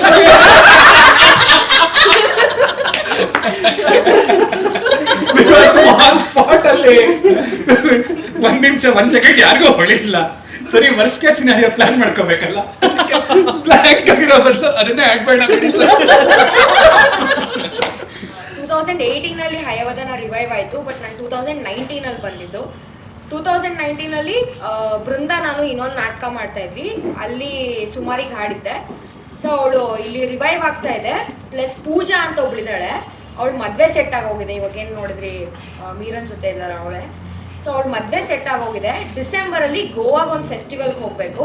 ಸೊ ಸಡನ್ನಾಗಿ ಹಂಗೆ ಕರ್ಕೊಂಡು ಹೋಗೋಕ್ಕಾಗಲ್ಲ ನಿನ್ನ, ಅದ್ರ ಮುಂಚಿನ ಶೋ ಒಂದು ಮಾಡಬೇಕು, ಅದಕ್ಕೆ ಅಮೂಲ್ಯ ಅನ್ನೋರೊಬ್ರು ಬರಲ್ಲ, ಸೊ ನೀನು ಹಾಡಬೇಕಾಗತ್ತೆ ಅಂತಂದ್ಲು. ಸೊ ಬರ್ತೀಯಾ ಅಂತೆಲ್ಲ ಕೇಳಿ ನಾನು ಬರ್ತೀನಿ ಅಂತೆಲ್ಲ ಫುಲ್ ಎಕ್ಸೈಟ್ಮೆಂಟಲ್ಲಿ. ಅಲ್ಲಿವರೆಗೂ ಬೆನಕ ಅಂದ್ರೆ ಏನು, ಬೆನಕ ಹಿಸ್ಟ್ರಿ ಏನು, ಏನೂ ಗೊತ್ತಿಲ್ಲ. ಸೊ ಬಂದೆ. ಆಮೇಲೆ ಬಂದಮೇಲೆ ವೈಭವ್ ಹಾರ್ಮೋನಿಯಂ ಇಟ್ಕೊಂಡು ಕೂತಿದ್ರು. ಬೃಂದನ್ ಮುಖ ನೋಡ್ಬಿಟ್ಟು, ನೀನು ವೈಭವ್ ಅಲ್ಲ ಇದ್ದಾರೆ, ನಂಗೆ ದೇವ್ರಾಣೆ ಹಾಡಕ್ಕೆ ಬರಲ್ಲ, ಅಷ್ಟೆಲ್ಲ ಬರೋದೇ ಇಲ್ಲ, ಹಾರ್ಮೋನಿಯಂ ಎಲ್ಲ ಇಟ್ಕೊಳಲ್ಲ, ಹಾಡಕ್ಕೆ ಬರೋದೇ ಇಲ್ಲ ಅಂತಂದು. ಸೊ ಅವಳು ಜಾಸ್ತಿ ಏನು ಹಾಡಲ್ಲ ಇಲ್ಲಿ, ಎಲ್ಲರೂ ಏನು ತುಂಬ ಅಮೇಝಿಂಗ್ ಸಿಂಗರ್ಸ್ ಅಲ್ಲ, ರಂಗ ಕಲಾವಿದರು ಅಂದರೆ ರಂಗಭೂಮಿಗೆ ರಂಗಗೀತೆ ಅಂತಲೇ ಇರುತ್ತೆ.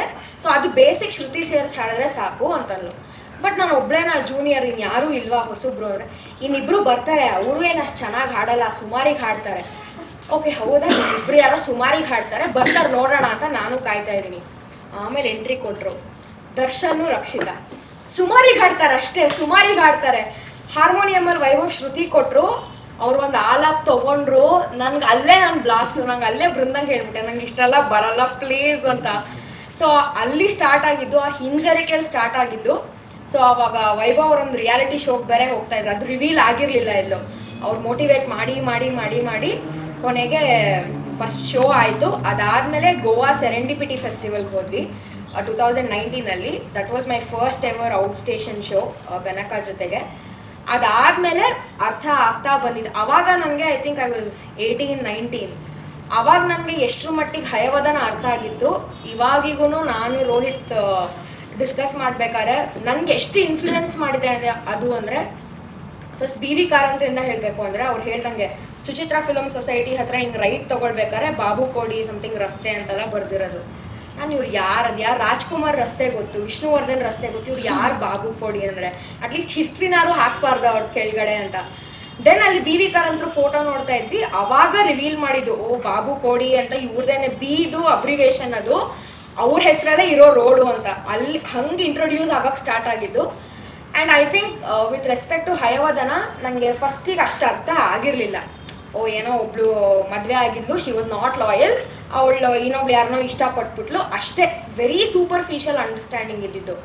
ಬಟ್ ನನಗೆ ಏನಕ್ಕೆ ಬೆನಕ ತುಂಬ ಇಂಪಾರ್ಟೆಂಟ್ ಆಯಿತು ನನ್ನ ಲೈಫಲ್ಲಿ ಅಂತಂದರೆ, ಪ್ರತಿಯೊಂದು ವಿಷಯನೂ ಸ್ಪ್ಲಿಟ್ ಮಾಡಿ ಒಂದೊಂದೇ ಲೇಯರ್ನ ಅರ್ಥ ಮಾಡಿಸೋ ಅಂಥ ಜನ ಇದ್ದರು ಸುತ್ತಮುತ್ತ. ಇಟ್ ವಾಸ್ ನಾಟ್ ಲೈಕ್ ನಿನ್ನ ಏನು ಅಂಡರ್ಸ್ಟ್ಯಾಂಡಿಂಗ್ ಇದೆಯೋ ಅದರಲ್ಲೇ ನಾಟಕ ಮಾಡು ಅಲ್ಲ, ಇದಕ್ಕೆ ಈ ಥರದ್ದು ಅರ್ಥ ಇದೆ, ಈ ಥರದ್ದು ಅರ್ಥ ಇದೆ ಅಂತ. ಐ ಥಿಂಕ್ 18 ವರ್ಷದಿಂದ ಇವತ್ತು ನಂಗೆ 24 ವರ್ಷ, 24 ವರ್ಷದಲ್ಲಿ ಏನಿಲ್ಲ ಅಂದರೂ ಒಂದು 25 ಥರದ ಅರ್ಥಗಳು ನಾನು ಕಂಡ್ಕೊಂಡಿದ್ದೀನಿ. ಎಷ್ಟರ ಮಟ್ಟಿಗೆ ಅದು ಇಂಪ್ಯಾಕ್ಟ್ ಆಯಿತು ಅಂದರೆ, I recently finished my MA, ಅದರಲ್ಲೂ ಅಷ್ಟೇ ಡೆಸರ್ಟೇಷನ್ಗೆ ಯಾವುದೋ ಟಾಪಿಕ್ ತೊಗೊಳ್ಬೇಕು ಅಂತಂದರು, I had no other thoughts, ಅಲ್ಲಿ ಹಯವದನೇ ಟಚ್ ಮಾಡಿದ್ದು.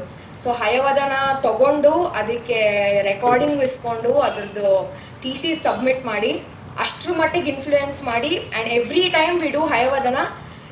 ನಾನು ಬಂದಿದ್ದು ಶೃಂಗ ಮತ್ತು ಪನ್ನಗ ಅವರು ಆ್ಯಕ್ಟ್ ಮಾಡೋದಿಗೆ, ಅನನ್ಯ ಭಟ್ ಮಾಡ್ತಾಯಿದ್ರು.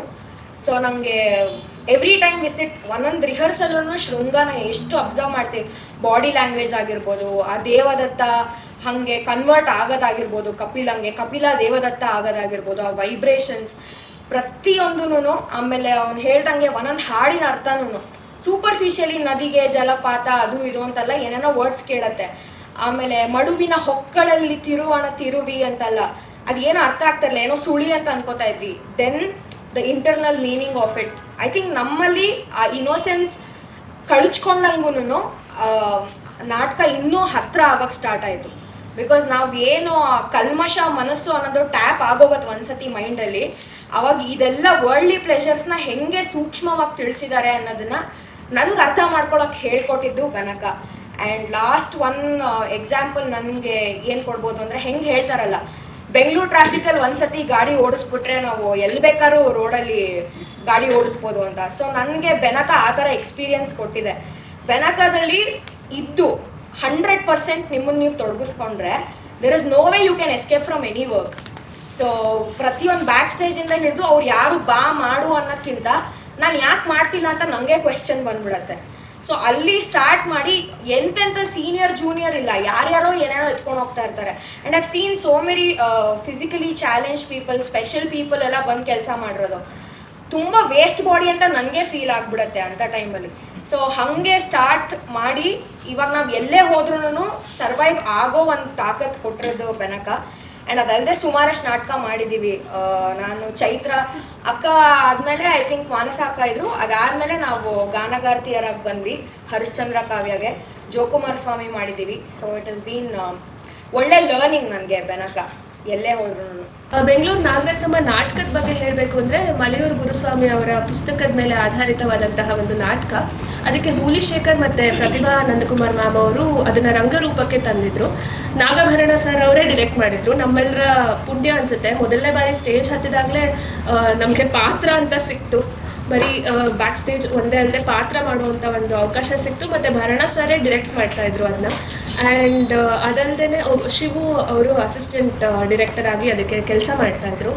ನಾನು ಆಮೇಲೆ ದೀಪಾ ಅಕ್ಕ, ರೋಹಿತ್, ಧನ್ವಿನ್ ನಾವೆಲ್ಲ ಫಸ್ಟ್ ಅದು ಸ್ಟಾರ್ಟ್ ಆದಾಗಿಂದ ಇನ್ಸೆಪ್ಷನಿಂದ ಮಾಡ್ಕೊಂಡು ಬಂದ್ವಿ. ಶ್ರೇಯಾ ಅದಾಗಿ 1 ವರ್ಷ ಆದಮೇಲೆ ನಮ್ಮನ್ನು ಜಾಯಿನ್ ಆದಳು. ನಾನು ಇನಿಷಿಯಲಿ ಬನ್ನಿಬಾಯಿ ಪಾತ್ರವನ್ನು ಮಾಡ್ತಿದ್ದೆ, ಅನನ್ಯ ಭಟ್ ನಾಗರತ್ನಮ್ಮ ಮಾಡ್ತಿದ್ಲು. ಆನಂತರ ಅವಳು ಸ್ವಲ್ಪ ಕೆಲಸ ಕಾರ್ಯಗಳ ನಿಮಿತ್ತ ಹೊರಗಡೆ ಹೋದಾಗ ನಾನು ನಾಗರತ್ನಮ್ಮ ಪಾತ್ರವನ್ನು ಮಾಡೋಕ್ಕೆ ಶುರು ಮಾಡಿದೆ. ಆ ಇಡೀ ಟೀಮಲ್ಲಿ ಬಹುಶಃ ರಂಗಕರ್ಮಿಗಳಿಗಿಂತ ಜಾಸ್ತಿ ಮ್ಯೂಸಿಷಿಯನ್ಸ್ ಇದ್ದಾರೆ. So full time musicians, Rama ma'am, Deepti ma'am, Harini ma'am ಅವರೆಲ್ಲ. ಸೊ ಅವರೆಲ್ಲರೂ ಕೂಡ ನನ್ನನ್ನು ಸೇರಿಸಿ, ನನಗೆ ಅವಾಗೇನೂ ಅಭ್ಯಾಸನೇ ಇರಲಿಲ್ಲ. ಸೊ ಅವರೆಲ್ಲ ಕೂಡ ನನ್ನನ್ನು ಸೇರಿಸಿ ನನಗೇನೋ ಅಭ್ಯಾಸ ಇರಲಿಲ್ಲ. ನಾವೆಲ್ಲ ಒಂದು ನಾಟಕವನ್ನು ಮಾಡಬಹುದು, ಒಂದು ಇಡೀ ಶೋನ ಕಟ್ಟಿಕೊಳ್ಬಹುದು. ಆ್ಯಂಡ್ ಈ ಬೇರೆ ಎಲ್ಲ ನಾಟಕಗಳಿಗಿಂತ ಸಂಪೂರ್ಣವಾಗಿ ವಿಭಿನ್ನವಾದಂಥ ನಾಟಕ, ಶಾಸ್ತ್ರೀಯ ಸಂಗೀತ, ಆಮೇಲೆ ಹಲವಾರು ಭಾಷೆಗಳು, ತೆಲುಗು, ತಮಿಳು, ಹಿಂದಿ, ಎಲ್ಲವೂ, ಇಂಗ್ಲೀಷು ಎಲ್ಲವೂ ಇದ್ದಂಥ ಒಂದು ನಾಟಕ. ಒಂದಿಷ್ಟು ದೊಡ್ಡ ಪೇಜ್ ಸ್ಕ್ರಿಪ್ಟ್ ನೋಡಿದಾಗ ನಮಗೆಲ್ಲ ಫಸ್ಟು ಇದೆಲ್ಲ ನಮಗೆ ನೆನ್ಪಿಟ್ಕೊಳ್ಳೋಕೆ ಸಾಧ್ಯನಾ ಅನ್ನುವಂಥ ಒಂದು ಪ್ರಶ್ನೆ ಬಂದ್ಬಿಟ್ಟಿತ್ತು. ಸೊ ಅದನ್ನೆಲ್ಲ ಮೀರಿ ನಾವು ಮಾಡ್ಲಿಕ್ಕಾಯ್ತು ಅಂತ ಅಂದರೆ ಬಹುಶಃ ಬೆನಕ ತಂಡ ಮೊದಲಿಂದ ಯಾವುದಿತ್ತು ಅವರೆಲ್ಲರ ಸಹಕಾರ, ಅವರೆಲ್ಲರ ಗೈಡೆನ್ಸ್ ಇಲ್ಲದೇ ಇದ್ದರೆ ಹೊಸದಾಗಿ ಬಂದಂತಹವರು ಬಹುಶಃ ಅರ್ಧಕ್ಕಿಂತ ಜಾಸ್ತಿ ಇದ್ದಂತಹ ಒಂದು ನಾಟಕವನ್ನು ಕಟ್ಟಲಿಕ್ಕೆ ನಮ್ಮ ಕೈಲಿ ಆಗ್ತಾ ಇರಲಿಲ್ಲ ಅಂತ ಅನಿಸುತ್ತೆ.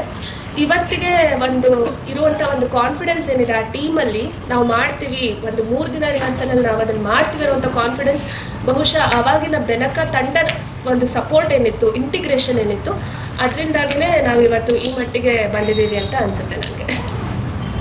ಎಸ್ ಶ್ರೇಯಾ. ನಾನು ಮಕ್ಕಳ ರಂಗಭೂಮಿಯಿಂದ ಬಂದವಳು.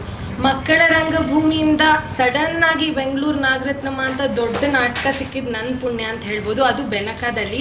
ಆ್ಯಂಡ್ ನಾನು ಬಂದಾಗ ಅದೇ ಚೈತ್ರ ಅಕ್ಕ ಫಸ್ಟ್ ನಾಟಕ ನಾನು ಬರೀ ಕೀರ್ತನಕಾರರು ಹಾಗೆ ಮಾಡಿದ್ದೆ.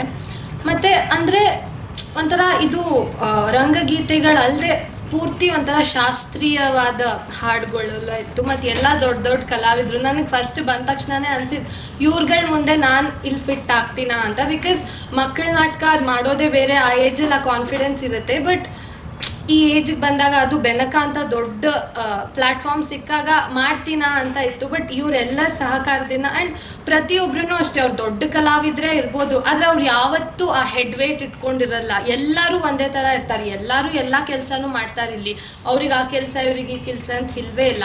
ಆಮೇಲೆ ಚೈತ್ರ ಅಕ್ಕಗೆ ನಾಗರತ್ನಮ್ಮ ಸಿಕ್ತು, ನನಗೆ ಚೈತ್ರ ಅಕ್ಕ ರೋಲ್ ಸಿಕ್ತು ಬನ್ನಿ ಬಾಯಿ.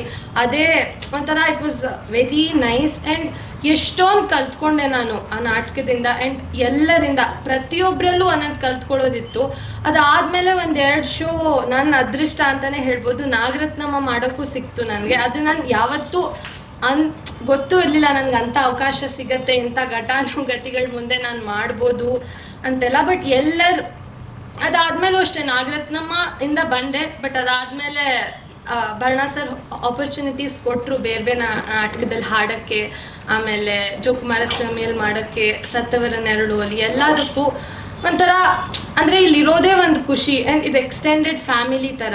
ಸೊ ಒಂಥರ ಇವ್ರು ಇಷ್ಟು ವರ್ಷದ ಎಕ್ಸ್ಪೀರಿಯನ್ಸ್ ಅವ್ರ ಜೊತೆಗೆ ವರ್ಕ್ ಮಾಡೋದೇ ಒಂಥರ ಖುಷಿ. ಆ್ಯಂಡ್ ಎಲ್ಲರೂ ದೊಡ್ಡ ದೊಡ್ಡ ಕಲಾವಿದ್ರೆ ಇಲ್ಲಿರೋದು. ಅಂದರೆ ಅನಿಸುತ್ತೆ ಇವರೆಲ್ಲರ ಮಧ್ಯೆ ನಾವು ಅಂದರೆ ಹಿಂಗಾಗತ್ತಾ ಅಂತ. ಬಟ್ ಅವರೆಲ್ಲರನ್ನೂ ನೋಡಿದಾಗ ದಿನ ಸ್ಫೂರ್ತಿ ಬರುತ್ತೆ. ಇಂಥ ಇವ್ರ ಮಧ್ಯೆ when they give you the space ಒಂಥರ ಖುಷಿ ಆಗುತ್ತೆ ಇವರೆಲ್ಲರ ಮಧ್ಯೆ ಇರೋಕ್ಕೆ, ಆ್ಯಕ್ಟ್ ಮಾಡೋಕ್ಕೆ. ಆ್ಯಂಡ್ ಇದು ಬರೀ ನಾಟಕ ಅಷ್ಟೇ ಅಲ್ಲ, ದಿನನಿತ್ಯ ಜೀವನದಲ್ಲೂ ಒಂಥರ ಪರ್ಸ್ನಾಲಿಟಿ ಡೆವಲಪ್ಮೆಂಟ್ ಇದ್ದಂಗೆ.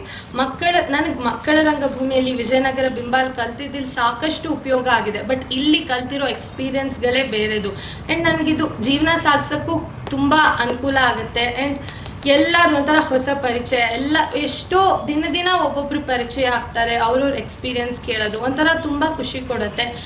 ಆಮೇಲೆ ಅಂದರೆ ಹೊಸ ನಾಟಕಗಳು ದಿನ ಅಂದರೆ ಹೊಸ ಎಕ್ಸ್ಪೀರಿಯನ್ಸ್ಗಳು ಎಲ್ಲ ಹೋದಾಗ ಒಂಥರ ಖುಷಿಯಾಗುತ್ತೆ. ಇಷ್ಟು ವರ್ಷದ ಇವ್ರ ಜೊತೆಗೆ 50ನೇ ವರ್ಷದಿಂದ ಬಂದಿರೋ ಒಂದು ಬೆನಕ ತಂಡದಲ್ಲಿ ನಾನು ಇದ್ದೀನಿ ಅನ್ನೋಕ್ಕೆ ತುಂಬ ಹೆಮ್ಮೆ ಆಗುತ್ತೆ. ಆ್ಯಂಡ್ ಎಲ್ಲೇ ಹೋದರೂ ಬೆನಕದವಳು ಅಂತ ಹೇಳ್ಕೊಳ್ಳೋಕೆ ಖುಷಿ ಆಗುತ್ತೆ, ಆ ಟರ್ಮ್ ಹೇಳ್ಕೊಳ್ಳೋಕ್ಕೆ ಒಂಥರ ಖುಷಿ ಆಗುತ್ತೆ. ಆ್ಯಂಡ್ ಅದಕ್ಕೆ ಎಲ್ಲರೂ ಸಪೋರ್ಟ್ ಮಾಡಿದ್ದಾರೆ. ಆ್ಯಂಡ್ ಎಲ್ಲರೂ ಒಂಥರ ಯಾವಾಗಲೂ ಬ್ಯಾಕ್ ಬೋನ್ ಆಗಿರ್ತಾರೆ. ಒಂದು ತಪ್ಪು ಮಾಡಿದರೆ ಅದನ್ನು ಹೇಳ್ಕೊಡೋದಾಗಿರ್ಬೋದು ಅಥವಾ ತಿದ್ದೋದಾಗಿರ್ಬೋದು. ಪ್ರತಿ ನಾಟಕದಿಂದನೂ ನಾವು ಏನೋ ಒಂದು ಹೊಸತನ್ನು ಕಲಿತೀವಿ. ಆ್ಯಂಡ್ ಪ್ರತಿ ದಿನವೂ ಪ್ರತಿ ರಿಹರ್ಸಲಲ್ಲೂ ಭರಣಾಸರು ಅಷ್ಟು ಅದು ಒಂದು ಸೆಂಟೆನ್ಸ್ ಹೇಳಿದ್ರು ಅಂದರೆ ಅದು ನಮ್ಗೆ ಜೀವನ ಪರ್ಯಂತ ನೆನಪಿರಬೇಕು. ಆ್ಯಂಡ್ ಅದೊಂದು ಪಾಠ ಆಗಿರುತ್ತೆ. ಸೊ ಇಂತಹ ಜನಗಳ ಮಧ್ಯೆ ಬೆನಕದಲ್ಲಿರೋದು ನಂಗೆ ತುಂಬ ಖುಷಿ ಇದೆ. ಈಗ ನೀವಿಬ್ಬರು ಯಾವ ನಾಟಕದಿಂದ ಬಂದ್ರೋ ನಾಟಕದ ಒಂದು ಹಾಡು.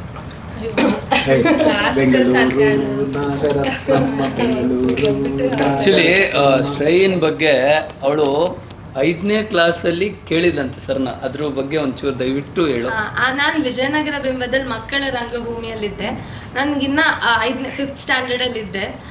ಅಲ್ಲಿ ಒಂದಿನ ಸರ್ ಗೆಸ್ಟಾಗಿ ಬಂದರು. ಅವಾಗ ಸಿಕ್ಕಿದ್ದು ನಂಗೆ ಸರ್, ನನಗೂ ಕರೆಕ್ಟಾಗಿ ನೆನಪಿಲ್ಲ. ಅಮ್ಮ ಅವ್ರನ್ನ ಪರಿಚಯ ಮಾಡಿಸಿ ಹಂಗೆ ಪರಿಚಯ ಆಗಿದ್ದು. ಅವ್ರನ್ನ ಕಾಂಟ್ಯಾಕ್ಟಲ್ಲಿ ಇಟ್ಟು ಅವ್ರು ಹೇಳಿದರು, ನೀನು ಇನ್ನೂ ಚಿಕ್ಕವಳು, ಬೆನಕದಲ್ಲಿ ಅಂದರೆ ಅಷ್ಟು ಅಂದರೆ ಎಲ್ಲ ದೊಡ್ಡ ನಾಟಕ ಇರೋದು, ನೀನೊಂದು 10th ಮುಗಿಸ್ಕೊ, ನಾನು ನಿನ್ನ ಸೇರಿಸ್ಕೋತೀನಿ ಅಂತ ಹೇಳಿದರು. ಮತ್ತು ಆ ಮಾತನ್ನು ಉಳಿಸ್ಕೊಂಡ್ರು ಸರ್.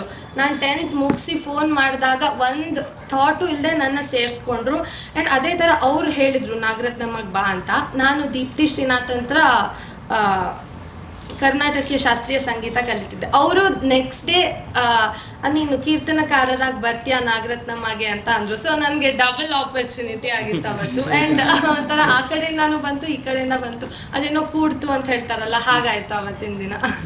ಥಿಯೇಟ್ರಲ್ಲಿ ಶಿಸ್ತು ಕಮಿಟ್ಮೆಂಟು ಹೆಂಗೆ ಅದು ನಮ್ಮ ಮೈಗೂಡಿಸ್ಕೊಂಡು ಹೋಗ್ತೀವೋ ಆ ಥರ ಅವಳು 5 ವರ್ಷ ಆದಮೇಲೆ ತಿರ್ಗಾ ಫೋನ್ ಮಾಡಿ ಬರಬೇಕು ಅನ್ನೋ ಒಂದು ಇದಿದೆಯಲ್ಲ, ಅದಕ್ಕೆ ನಿಜವಾಗ್ಲೂ ಖುಷಿ ಆಗುತ್ತೆ. ಸೈನ್ಯಾರಾದ್ರೂ ಮಾತಾಡೋದಿದ್ರೆ ಹಾಡು ಬೆಂಗಳೂರು ನಾಗರತ್ನಮ್ಮ ಆ ಟೈಟಲ್ ಟ್ರ್ಯಾಕೆ ಹಾಡ್ಬಿಡಿ. ಒಂದು ಹಾಡು ಮುಗಿಸಿ ಎಂಡ್ ಮಾಡೋಣ. ಹಾಂ ಅಲ್ಲ ಬಾಬಾಕರ್ ಟು ಸಮ್ ಸುಮ್ಮನೆ ಅದೇ ಕಿಂದರ ಜೋಗಿದೇನು ಇಲ್ವಾ? Bengaluru Nagarathnamma, Bengaluru Nagarathnamma, Bengaluru Nagarathnamma. Thank you. To sum it up this interview, ಒಂದು ಪ್ರೊಡಕ್ಷನ್ ನಾವು ಬಿಟ್ಟಿದ್ದೀವಿ ಬಾಬಾಕರ್ ಅಂತ. ಅದರಲ್ಲಿ ವೈದೇಹಿ ಮೂಲ ಕರ್ತೃ ರೋಲ್ ಮಾಡಿದಂಥವಳು ನಮ್ಮ ವಿನುತಾ. ಆ್ಯಕ್ಚುಲಿ ನಾನು ಒಂದು ನಿಮಿಷ ಹೇಳ್ಬಿಡ್ತೀನಿ. ಕಾರಂತರ ಬಗ್ಗೆ ಏನೂ ಗೊತ್ತಿಲ್ಲದಲೇ ಇರುವಾಗ ನಾನು ನಿಜವಾಗ್ಲೂ ಏನೂ ಗೊತ್ತಿರಲಿಲ್ಲ. ಬಂದು 12 ವರ್ಷದಿಂದ ಇದ್ದೀವಿ.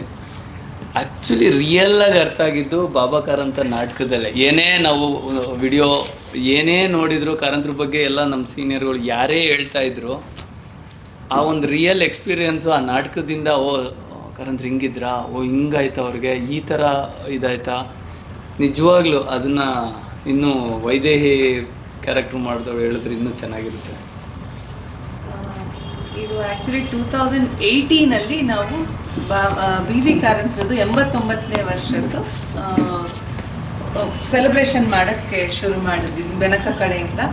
ಇದು ಭರಣ ಸರ್ ಒಂದು ಗುರು ಸಮರ್ಪಣೆ ಅನ್ನೋ ರೀತಿ ಮಾಡಿದ್ರು. ಅದರ ಹೆಸರು ಅಷ್ಟೇ ಅಲ್ಲ, ಸಂಸ್ಮರಣೆ 89 ಅಂತ ಇತ್ತು. ಸೊ ಅದು ನಮ್ಮ ಪುಣ್ಯ. ಅವ್ರ ಗುರುಗಳಿಗೆ ಸಮರ್ಪಣೆ ಅಂದ್ಕೊಂಡು ಆ ರೀತಿ ಮಾಡ್ತಾ ಇದ್ದಿದ್ದು ನಮ್ಮ ಗುರುಗಳಾಗಿ ಅವರು ಅಲ್ಲಿಂದ ನಮಗೆಲ್ಲ ಹೇಳ್ಕೊಡ್ತಾ ಇದ್ರು. ಅದು ನಿಜವಾಗ್ಲೂ ಅದು ಕಾಕತಾಳೀಯನೋ ಅಥವಾ ನಿಜವಾಗ್ಲೂ ಪುಣ್ಯನೋ ಗೊತ್ತಿಲ್ಲ, ಅಂತೂ ಅದಾಯಿತು. ಹಾಗೆ ಅದೇ BV ಕಾರಂತರ ಬಗ್ಗೆ ನಮ್ಮ ಜನ್ರೇಷನ್ ಅವ್ರಿಗೆ, ನಾವೆಲ್ಲ millennials, what we called as millennials, ತುಂಬ ಕಮ್ಮಿನೇ ಗೊತ್ತಿರೋದು. ಎಲ್ಲೋ ಅಲ್ಲಿ ಇಲ್ಲಿ ಕೇಳೋ ನಾಟಕದ ಬಗ್ಗೆ ಇಂಟ್ರೆಸ್ಟ್ ಇರೋದ್ರಿಂದ BV ಕಾರಂತರದ್ದು ಡೈರೆಕ್ಷನ್ನು ಅಂತ ಇಂಥದ್ದು ಕೇಳಿರ್ತೀವಿ ಹೊರತಾಗಿ ಅವ್ರ ಬಗ್ಗೆ ಅಷ್ಟು ಡೀಪಾಗಿ ಅರ್ಥ ಆಗಿದ್ದು, ಅವರು ಆ ವ್ಯಕ್ತಿ ಏನು, ಅವ್ರ ಜೀವನ ಹೇಗಿತ್ತು, what an artistic and creative genius he was, ಅದೆಲ್ಲ ಅರ್ಥ ಆಗಿತ್ತು ಬಾಬಾಕರ್ ಅಂತ ನಾಟಕದಿಂದ.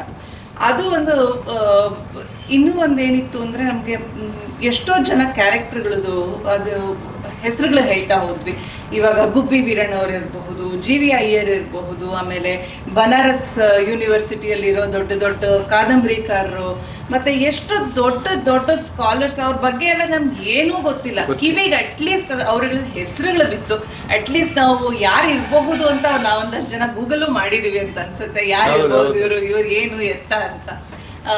ಸೊ ಆ ರೀತಿ ಅದೊಂಥರ ಹೆಂಗಿತ್ತು ಅಂದರೆ, ಎರಡೂ ಕಡೆಯಿಂದ ತುಲನೆ ಮಾಡೋ ಹಂಗಿದ್ರೆ ಕಾರಂತರ ಹೇಗೆ ಅವ್ರಿಗೆ ಎಷ್ಟು ಜ್ಞಾನದ ಬಗ್ಗೆ ಆಸಕ್ತಿ ಇತ್ತು, ಎಷ್ಟು ಜ್ಞಾನಾರ್ಜನೆ ಮಾಡ್ಕೋತಿದ್ರು, ಅದೇ ರೀತಿ ನಮ್ಮನ್ನು ಅದೇ ದಾರಿಗೆ ಹಾಕಿದ್ರು.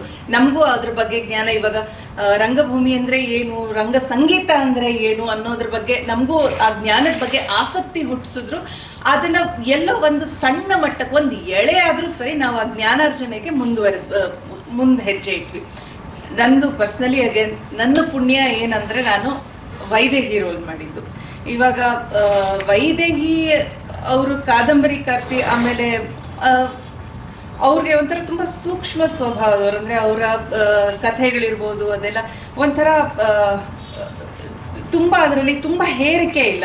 Just the fabric of the society, ಅದನ್ನು ತುಂಬ ಚೆನ್ನಾಗಿ ಅರ್ಥ ಮಾಡಿಕೊಂಡು ಒಂದೊಂದೇ ಕ್ಯಾರೆಕ್ಟರ್ಗಳನ್ನ ತುಂಬ ಚೆನ್ನಾಗಿ ಕೂಡಿಸೋಂಥಕ್ಕೆ ಅವರು ಅಂಥವರೇ ಸಾಧ್ಯ BV ಕಾರಂತರ ಬಗ್ಗೆ ಬಯೋಗ್ರಫಿ ಬರೆಯೋಕ್ಕೆ. ಸೊ ಅದು ನನಗೆ ಅದು ಮತ್ತು ಅದಲ್ಲದೆ ವೈದೇಹಿ ಅವರು ಇವತ್ತಿಗೂ ಇರೋದ್ರಿಂದ ಅದೊಂದು ಪಾಯಿಂಟ್ ಆಫ್ ಕಂಪ್ಯಾರಿಸನ್ ಸಿಕ್ಬಿಡ್ತು. ಇವತ್ತು ವೈದೇಹಿ ಅವರು ಅಂದರೆ ಹೆಂಗಿದ್ದಾರೆ, ಅವರು ಯಾವ ರೀತಿ ಬಟ್ಟೆ ಉಡುಗೆ ತೊಡುಗೆಗಳು ತೊಟ್ಕೋತಾರೆ, ಹೇಗೆ ಕಾಣಿಸ್ತಾರೆ, ಹೇಗೆ ಮಾತಾಡ್ತಾರೆ, ಪ್ರತಿಯೊಂದೊಂದು ಅದೊಂದು ಪಾಯಿಂಟ್ ಆಫ್ ಕಂಪ್ಯಾರಿಸನ್ ಸಿಕ್ತು. ಅದು that was a challenge in it self.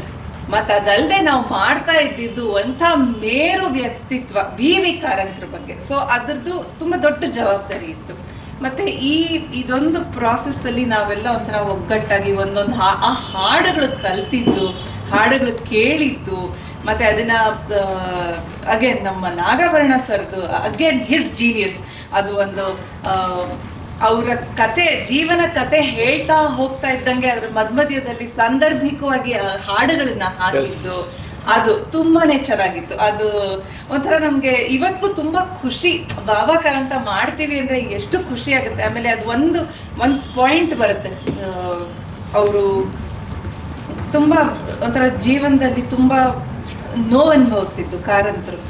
ಆ ಟೈಮಲ್ಲಿ ನಮ್ಗೆಲ್ರಿಗೂ ಯಾರು ಕಣ್ಣೀರ್ ಹಾಕ್ದವ್ರೇ ಇಲ್ಲ. ಅದು ನಮಗ್ ಗೊತ್ತಾಗ್ತಾ ಇತ್ತು. ನಾವು ಬ್ಯಾಕ್ ಸ್ಟೇಜ್ಗೆ ಹೋದಾಗ ಅದೆಲ್ಲ ಒಂಥರ ಈ ಒಳ್ಳೆ ಸೂತ್ಕದ ಮನೆ ತರ ಹಾಗೆ ಒಂಥರ ಎಷ್ಟು ಬೇಜಾರಾಗ್ತಿತ್ತು. ಆ ಸನ್ನಿವೇಶಕ್ಕೆ ತಕ್ಕನಾಗಿ ಕಾರಂತ್ರೇ ಸಂಗೀತ ಮಾಡಿರೋ ಆ ಸಾಂಗ್ ಆ ಮಧ್ಯದಲ್ಲಿ ಬರೋದಿದೆಯಲ್ಲ, ಅಲ್ಟಿಮೇಟ್. ಬನಾರಸ್ಗೆ ಹೋಗೋಣ ಅಂದಿದ ತಕ್ಷಣ ಹಾರೋಣ ಬಾ ಅಂದಿದ್ದು ಅದು ಅಲ್ಟಿಮೇಟ್. ಆಮೇಲೆ ತಕ್ಷಣಕ್ಕೆ ಅವ್ರದ್ದು ಜೀವನ ತುಂಬಾ ಹೀಗೆ, ಆದ್ರೆ ಹೇಗೆ ಅಂದ್ರೆ if you graphically draw it, ಹೇಗೆ ಅವ್ರ ಜೀವನ ಒಂದ್ಸಲ ಹೀಗೆ ಮೇಲೆ ಹೋಗ್ತಾ ಇದ್ದಾಗ ಹಾಡುಗಳೆಲ್ಲ ಮೇಲೆ ಖುಷಿಯಾಗಿ ಹೋಗುತ್ತೆ, ಕೆಳಗಿಳಿಬೇಕಾದ್ರೆ ಎಲ್ಲ ಒಳ್ಳೆ ಒಂಥರ ದುಃಖ ಭರಿತವಾಗಿ ಹೀಗೆ ಹೋಗುತ್ತೆ, ಮತ್ತೆ ಹಾಗೆ ಠಕ್ ಅಂತ ಮೇಲೆ ಎತ್ಕೊಳ್ಳುತ್ತೆ. ಅದು ಒಂಥರ ದಟ್ ವೆರಿ ಏನಂತಾರೆ, that graphical representation if we could do it, ಆ ರೀತಿ ಇತ್ತು. ಮತ್ತೆ ಅಗೇನ್ ನನಗೆ ಹೇಳಬೇಕು ಅಂದ್ರೆ ಮೊದಲನೇ ಶೋನಲ್ಲಿ ಯಾವಾಗ ಎನಗೂ ಆಣೆ ರಂಗ ನಿನಗೂ ಆಣೆ, ಎಂಥ ಹೆಸರು, ಅದು ತುಂಬಾ ಇಷ್ಟವಾಗಿತ್ತು. ಇದೇ ಹೆಸರೇ ಅಷ್ಟು ಚೆನ್ನಾಗಿತ್ತು, ಆ ತರ ಇತ್ತು, ಎನಗೂ ಆಣೆ ರಂಗ ನಿನಗೂ ಆಣೆ ಅಂತ. ಸೊ ಅಂದ್ರೆ ಅದು ಅಗೇನ್ ಇಟ್ ವಾಸ್ ಒಂಥರ ಎರಡು, it was I don't know what you say for that, paradox ಏನಂತಾರೆ, ಇದಕ್ಕೂ ಅದಕ್ಕೂ ಒಂದೇ ಶ್ಲೇಷ ಅಲಂಕಾರ ಅದು ಇದ್ರಲ್ಲಿ ಹೇಳೋ ಹಾಗಿದ್ರೆ. ಐರನಿ ಅಲ್ಲ, ಮೋರ್ ಲೈಕ್ ಪನ್. ಸೊ ಎನಗೂ ಆಣೆ ರಂಗ ನಿನಗೂ ಆಣೆ ಅಂದ್ರೆ ಅದು ಎಷ್ಟು ಭಕ್ತಿ ಅಂದ್ರೆ ಅವರು ನನಗೂ ಇದು ಬೇಕು ನಿನಗೂ ಇದು ಬೇಕು ಅನ್ನೋ ರೀತಿ ರಂಗಭೂಮಿ ಜೊತೆ ಮಾತಾಡಿದ ರೀತಿ ಅದು ತುಂಬಾ ಚೆನ್ನಾಗಿತ್ತು. It just summed up the whole play into just that one title. ಅದು ಒಂದು ದೊಡ್ಡ ಜವಾಬ್ದಾರಿ ಇತ್ತು, ನಮ್ಮೆಲ್ಲರ ಮೇಲೂ ಜವಾಬ್ದಾರಿ ಇತ್ತು. ಇನ್ಫ್ಯಾಕ್ಟ್ ಇಡೀ ಬೆನಕದ ಮೇಲೆ ಜವಾಬ್ದಾರಿ ಇತ್ತು. ಅದು ಆ ಪ್ರೊಡಕ್ಷನ್ ನಾವು ಆ ರೀತಿ ತಗೊಂಡ್ ಬಂದಿದ್ದಾಗ್ಲಿ. ವರ್ಣ ಸರ್ ತುಂಬಾ ಚಾಲೆಂಜ್ ಇತ್ತು. ವರ್ಣ ಸರ್ಗೆ ಯಾಕೆಂದ್ರೆ ಹೆಂಗ್ ತೋರ್ಸೋದು, ಎಲ್ಲಿ ಎಷ್ಟು ಜನ ನೋಡ್ತಾರೆ, ಅದು ಇವ್ರ ಡೈರೆಕ್ಷನ್ ತುಂಬಾ ಸೆನ್ಸಿಟಿವ್ ಆಗಿ ಮಾಡಿದ್ರು. ಅದು ರಿವೈವ್ ಮಾಡಿದಾಗ ಕೂಡ ಸರ್, ನಾನು ಯಾವ ಪ್ರೊಡಕ್ಷನ್ ಅಲ್ಲೂ ಸರ್ ಅಷ್ಟು ಟೆನ್ಸ್ಡ್ ಆಗಿರೋದು ನೋಡಿಲ್ಲ. ಅದೇ ಪ್ರೊಡಕ್ಷನ್ ಅಲ್ಲಿ ರಿವೈವ್ ಮಾಡಿದಾಗ ನಾನು ನೋಡಿದೀನಿ.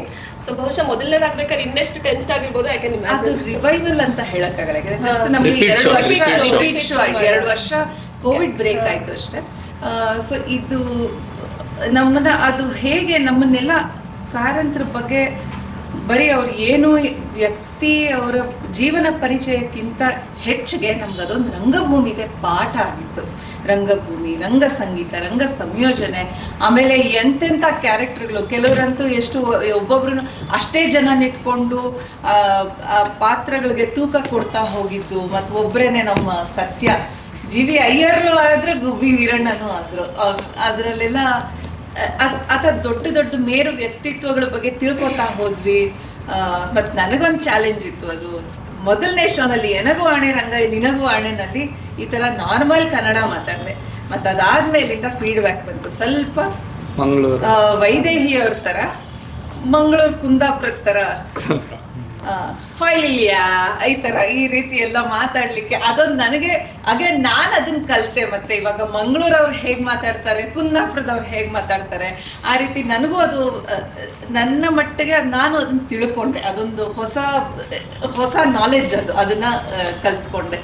ಮತ್ತೆ ನಿಜವಾಗ್ಲೂ ಹೇಳಬೇಕು ಅಂದರೆ ಥ್ಯಾಂಕ್ಸ್ ಟು ಭರಣ ಸರ್. ಅವ್ರು ಹೆಂಗೆ ಗುರು ಸಮರ್ಪಣೆ ಮಾಡಿದ್ರು, ನಮಗೂ ಆ ಥರದ್ದು ಒಂದು ಅವಕಾಶ ಸಿಗಲಿ ಅಂತ. ಈ ಪಾಯಿಂಟಲ್ಲಿ ನಾವು ಎಂಡ್ ದಿಸ್ ಇಂಟರ್ವ್ಯೂ ಮಾತಲ್ಲಿ ಸಮ್ ಅಪ್ ಮಾಡೋಕ್ಕಾಗಲ್ಲ. ಇವು ಒಂದು ತುಂಬ ಒಳ್ಳೆ ಸಾಲು ಕೊಟ್ಲು. ಆ ಹಾಡನ್ನೇ ಹಾಡು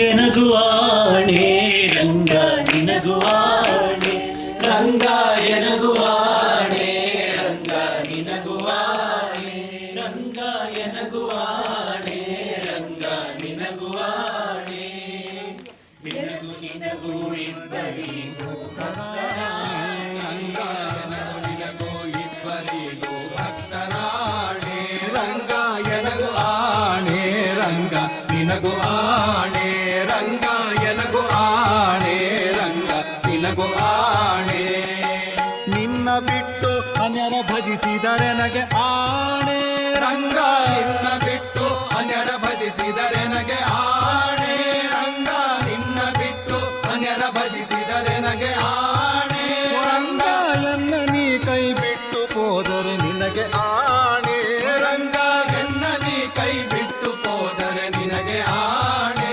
ರಂಗ ಎನಗು ಆಣೆ ರಂಗ ನಿನಗು ಆಣೆ ರಂಗ ಎನಗು ಆಣೆ ರಂಗ ನಿನಗು ಆಣೆ ಹರಿನಿನಾಶ್ರಯ ಮಾಡದಿದ್ದರೆ ಎನಗೆ ಆಣೆ ರಂಗ ಹರಿನಿನಾಶ್ರಯ ಮಾಡದಿದ್ದರೆ ಎನಗೆ ಆಣೆ ರಂಗ ಹರಿನಿನಾಶ್ರಯ ಮಾಡದಿದ್ದರೆ ಎನಗೆ ಆಣೆ ರಂಗ ಎನ್ನ ನೀ ಕೈ ಬಿಟ್ಟು ಹೋದರೆ ನಿನಗೆ ಆಣೆ ರಂಗ ಎನ್ನ ನೀ ಕೈ ಬಿಟ್ಟು ಹೋದರೆ ನಿನಗೆ ಆಣೆ ರಂಗ ಎನಗೋ ಆಣೆ ರಂಗ ನಿನಗೋ ಆಣೆ ರಂಗ ಎನಗೋ ಆಣೆ ರಂಗ ನಿನಗೋ ಆಣೆ ರಂಗ ಎನಗೋ ಆಣೆ ರಂಗ ನಿನಗೋ ಆಣೆ ರಂಗ ಎನಗೋ ಆಣೆ ರಂಗ ನಿನಗೋ ಆಣೆ ರಂಗ ಎನಗೋ ಆಣೆ ರಂಗ ನಿನಗೋ ಆಣೆ ಸದಾ ಜೀವಂತ.